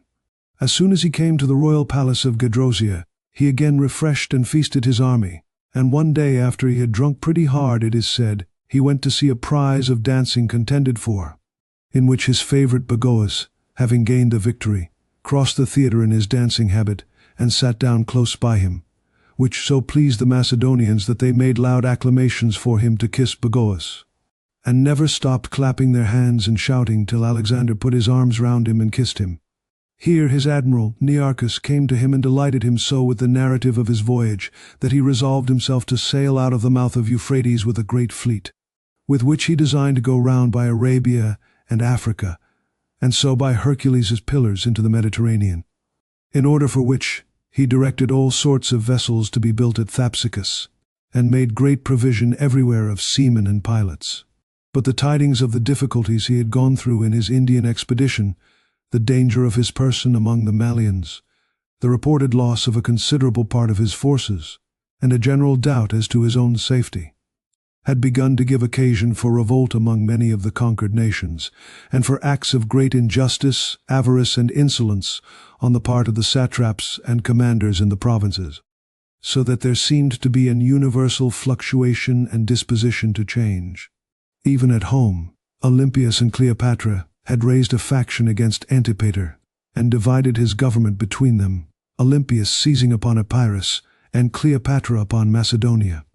When Alexander was told of it, he said his mother had made the best choice, for the Macedonians would never endure to be ruled by a woman. Upon this he dispatched Nearchus again to his fleet to carry the war into the maritime provinces, and as he marched that way himself, he punished those commanders who had behaved ill, particularly Oxyartes, one of the sons of Abuletes, whom he killed with his own hand, thrusting him through the body with his spear. And when Abuletes, instead of the necessary provisions which he ought to have furnished, brought him 3,000 talents in coined money, he ordered it to be thrown to his horses, and when they would not touch it, "What good," he said, "will this provision do us?" and sent him away to prison. When he came into Persia, he distributed money among the women, as their own kings had been wont to do, who as often as they came thither gave every one of them a piece of gold, on account of which custom some of them, it is said, had come but seldom, and Ochus was so sordidly covetous that to avoid this expense he never visited his native country once in all his reign. Then finding Cyrus's sepulchre opened and rifled, he put Polymachus, who did it, to death, though he was a man of some distinction, a born Macedonian of Pella. And after he had read the inscription, he caused it to be cut again below the old one in Greek characters, the words being these: O man, whosoever thou art, and from whencesoever thou comest, for I know thou wilt come. I am Cyrus, the founder of the Persian Empire. Do not grudge me this little earth which covers my body. The reading of this sensibly touched Alexander, filling him with the thought of the uncertainty and mutability of human affairs. At the same time, Calenus, having been a little while troubled with a disease in the bowels, requested that he might have a funeral pile erected, to which he came on horseback. And after he had said some prayers and sprinkled himself and cut off some of his hair to throw into the fire, before he ascended it, he embraced and took leave of the Macedonians who stood by, desiring them to pass that day in mirth and good fellowship with their king, whom in a little time, he said, he doubted not but to see again at Babylon. Having thus said, he lay down, and covering up his face, he stirred not when the fire came near him, but continued still in the same posture as at first, and so sacrificed himself. as it was the ancient custom of the philosophers in those countries to do. The same thing was done long after by another Indian who came with Caesar to Athens, where they still show you the Indian's monument. At his return from the funeral pile, Alexander invited a great many of his friends and principal officers to supper, and proposed a drinking match, in which the victor should receive a crown. Promachus drank 12 quarts of wine, and won the prize, which was a talent from them all, but he survived his victory but 3 days, and was followed, as Chares says, by 41 more, who died of the same debauch. Some extremely cold weather having set in shortly after. At Susa he married Darius's daughter Statira, and celebrated also the nuptials of his friends, bestowing the noblest of the Persian ladies upon the worthiest of them, at the same time making an entertainment in honor of the other Macedonians whose marriages had already taken place. At this magnificent festival, it is reported, there were no less than 9,000 guests, to each of whom he gave a golden cup for the libations. Not to mention other instances of his wonderful magnificence, he paid the debts of his army, which amounted to 9,870 talents. But Antigenes, who had lost one of his eyes, though he owed nothing, got his name set down in the list of those who were in debt, and bringing one who pretended to be his creditor, and to have supplied him from the bank, received the money. But when the cheat was found out, the king was so incensed at it that he banished him from court and took away his command, though he was an excellent soldier and a man of great courage. For when he was but a youth, and served under Philip at the siege of Perinthus, where he was wounded in the eye by an arrow shot out of an engine, he would neither let the arrow be taken out, nor be persuaded to quit the field, till he had bravely repulsed the enemy and forced them to retire into the town. Accordingly, he was not able to support such a disgrace with any patience, and it was plain that grief and despair would have made him kill himself, but that the king, fearing it, not only pardoned him, but let him also enjoy the benefit of his deceit. The 30,000 boys whom he left behind him to be taught and disciplined were so improved at his return, both in strength and beauty, and performed their exercises with such dexterity and wonderful agility, that he was extremely pleased with them, which grieved the Macedonians and made them fear he would have the less value for them. And when he proceeded to send down the infirm and maimed soldiers to the sea, they said they were unjustly and infamously dealt with, after they were worn out in his service upon all occasions, now to be turned away with disgrace, and sent home into their country among their friends and relations, in a worse condition than when they came out. Therefore they desired him to dismiss them one and all, and to account his Macedonians useless. Now he was so well furnished with a set of dancing boys, with whom, if he pleased, he might go on and conquer the world. These speeches so incensed Alexander, that after he had given them a great deal of reproachful language in his passion, he drove them away, and committed the watch to Persians, out of whom he chose his guards and attendants. When the Macedonians saw him escorted by these men, and themselves excluded and shamefully disgraced, their high spirits fell, and conferring with one another, they found that jealousy and rage had almost distracted them. But at last, coming to themselves again, they went without their arms, with only their undergarments on, crying and weeping, to offer themselves at his tent, and desired him to deal with them as their baseness and ingratitude deserved. However, this would not prevail, for though his anger was already something mollified, yet he would not admit them into his presence, nor would they stir from thence, but continued 2 days and nights before his tent, bewailing themselves, and imploring him as their Lord to have compassion on them. But the 3rd day he came out to them, and seeing them very humble and penitent, he wept himself a great while, and after a gentle reproof spoke kindly to them, and dismissed those who were unserviceable with magnificent rewards, and with this recommendation to Antipater, that when they came home, at all public shows and in the theatres, they should sit on the best and foremost seats, crowned with chaplets of flowers. He ordered also that the children of those who had lost their lives in his service should have their father's pay continued to them. When he came to Ecbatana in Media, and had dispatched his most urgent affairs, he began to divert himself again with spectacles and public entertainments, to carry on which he had a supply of 3,000 actors and artists, newly arrived out of Greece. But they were soon interrupted by Hephaestion's falling sick of a fever, in which, being a young man and a soldier too, he could not confine himself to so exact a diet as was necessary, for whilst his physician Glaucus was gone to the theatre, he ate a fowl for his dinner, and drank a large draught of wine, upon which he became very ill, and shortly after died. At this misfortune, Alexander was so beyond all reason transported, that to express his sorrow, he immediately ordered the manes and tails of all his horses and mules to be cut, and threw down the battlements of the neighboring cities. The poor physician he crucified, and forbade playing on the flute, or any other musical instrument in the camp a great while, till directions came from the oracle of Ammon, and enjoined him to honor Hephaestion, and sacrifice to him as to a hero. Then, seeking to alleviate his grief in war, he set out, as it were, to a hunt and chase of men, for he fell upon the Cossians, and put the whole nation to the sword. This was called a sacrifice to Hephaestion's ghost, in his sepulchre and monument, and the adorning of them. He intended to bestow 10,000 talents, and designing that the excellence of the workmanship and the singularity of the design might outdo the expense, his wishes turned, above all other artists, to Stasicrates, because he always promised something very bold, unusual, and magnificent in his projects. Once, when they had met before, he had told him that of all the mountains he knew, that of Athos in Thrace was the most capable of being adapted to represent the shape and lineaments of a man, that if he pleased to command him, he would make it the noblest and most durable statue in the world, which in its left hand should hold a city of 10,000 inhabitants, and out of its right should pour a copious river into the sea. Though Alexander declined this proposal, yet now he spent a great deal of time with workmen to invent and contrive others even more extravagant and sumptuous. As he was upon his way to Babylon, Nearchus, who had sailed back out of the ocean up the mouth of the river Euphrates, came to tell him he had met with some Chaldean diviners, who had warned him against Alexander's going thither. Alexander, however, took no thought of it, and went on, and when he came near the walls of the place, he saw a great many crows fighting with one another, some of whom fell down just by him.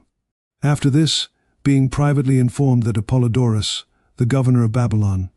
had sacrificed to know what would become of him, he sent for Pythagoras the soothsayer, and on his admitting the thing, asked him in what condition he found the victim, and when he told him the liver was defective in its lobe, "A great presage indeed," said Alexander. However, he offered Pythagoras no injury, but was sorry that he had neglected Nearchus's advice, and stayed for the most part outside the town, removing his tent from place to place and sailing up and down the Euphrates. Besides this, he was disturbed by many other prodigies. A tame ass fell upon the biggest and handsomest lion that he kept, and killed him by a kick.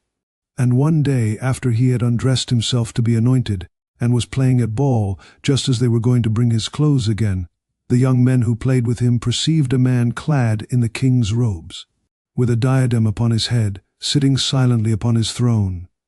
They asked him who he was, to which he gave no answer a good while, till at last coming to himself, he told them his name was Dionysius, that he was of Messenia, that for some crime of which he was accused. He was brought thither from the seaside, and had been kept long in prison, that Serapis appeared to him, had freed him from his chains, conducted him to that place, and commanded him to put on the king's robe and diadem, and to sit where they found him, and to say nothing. Alexander, when he heard this, by the direction of his soothsayers, put the fellow to death, but he lost his spirits, and grew diffident of the protection and assistance of the gods, and suspicious of his friends. His greatest apprehension was of Antipater, and his sons, one of whom, Iolaus, was his chief cupbearer. And Cassander, who had lately arrived, and had been bred up in Greek manners, the first time he saw some of the barbarians adore the king, could not forbear laughing at it aloud, which so incensed Alexander, that he took him by the hair with both hands, and dashed his head against the wall. Another time Cassander would have said something in defense of Antipater to those who accused him, but Alexander, interrupting him, said, "What is it you say? Do you think people, if they had received no injury, would come such a journey only to calumniate your father?" To which, when Cassander replied, that their coming so far from the evidence was a great proof of the falseness of their charges, Alexander smiled, and said those were some of Aristotle's sophisms, which would serve equally on both sides, and added that both he and his father should be severely punished, if they were found guilty of the least injustice towards those who complained. All which made such a deep impression of terror in Cassander's mind, that long after, when he was king of Macedonia and master of Greece, as he was walking up and down at Delphi and looking at the statues, at the sight of that of Alexander he was suddenly struck with alarm, and shook all over, his eyes rolled, his head grew dizzy, and it was long before he recovered himself. When once Alexander had given way to fears of supernatural influence, his mind grew so disturbed and so easily alarmed, that if the least unusual or extraordinary thing happened, he thought it a prodigy or a presage. And his court was thronged with diviners and priests, whose business was to sacrifice and purify and foretell the future. So miserable a thing is incredulity and contempt of divine power on the one hand, and so miserable, also, superstition on the other, which, like water, where the level has been lowered, flowing in and never stopping, fills the mind with slavish fears and follies, as now in Alexander's case. But upon some answers which were brought him from the oracle concerning Hephaestion, he laid aside his sorrow, and fell again to sacrificing and drinking. And having given Nearchus a splendid entertainment, after he had bathed, as was his custom, just as he was going to bed, at Medius's request he went to supper with him. Here he drank all the next day, and was attacked with a fever, which seized him, not as some rite, after he had drunk of the bowl of Hercules. Nor was he taken with any sudden pain in his back, as if he had been struck with lance. For these are the inventions of some authors who thought it their duty to make the last scene of so great an action as tragical, as moving as they could. Aristobulus tells us that in the rage of his fever and a violent thirst, he took a draught of wine, upon which he fell into delirium, and died on the 30th day of the month Dasius. But the journals give the following record. On the 18th of the month, he slept in the bathing room on account of his fever. The next day, he bathed and removed into his chamber, and spent his time in playing dice with Medius. In the evening, he bathed and sacrificed and ate freely, and had the fever on him through the night. On the 20th, after the usual sacrifices and bathing, he lay in the bathing room, and heard Nearchus's narrative of his voyage, and the observations he had made in the great sea. The 21st he passed in the same manner, his fever still increasing, and suffered much during the night. The next day the fever was very violent, and he had himself removed and his bed set by the great bath, and discoursed with his principal officers about finding fit men to fill up the vacant places in the army. On the 24th he was much worse, and was carried out of his bed to assist at the sacrifices, and gave order that the general officers should wait within the court, whilst the inferior officers kept watch without doors. On the 25th he was removed to his palace on the other side the river, where he slept a little, but his fever did not abate, and when the generals came into his chamber he was speechless, and continued so the following day. The Macedonians therefore, supposing he was dead, came with great clamours to the gates, and menaced his friends so that they were forced to admit them, and let them all pass through unarmed along by his bedside. The same day Python and Seleucus were dispatched to the temple of Serapis, to inquire if they should bring Alexander thither, and were answered by the god that they should not remove him. On the 28th, in the evening, he died. This account is most of it word for word, as it is written in the diary. At the time, nobody had any suspicion of his being poisoned, but upon some information given 6 years after, they say Olympias put many to death, and scattered the ashes of Iolaus, then dead, as if he had given it him. But those who affirm that Aristotle counseled Antipater to do it, and that by his means the poison was brought, adduce one Hagnothemis as their authority, who, they say, heard King Antigonus speak of it, and tell us that the poison was water, deadly cold as ice, distilling from a rock in the district of Nonacris, which they gathered like a thin dew, and kept in an ass's hoof, for it was so very cold and penetrating that no other vessel would hold it. However, most are of opinion that all this is a mere made-up story, no slight evidence of which is, that during the dissensions among the commanders, which lasted several days, the body continued clear and fresh, without any sign of such taint or corruption, though it lay neglected in a close, sultry place. Roxana, who was now with child, and upon that account much honored by the Macedonians being jealous of Statira, sent for her by a counterfeit letter, as if Alexander had been still alive.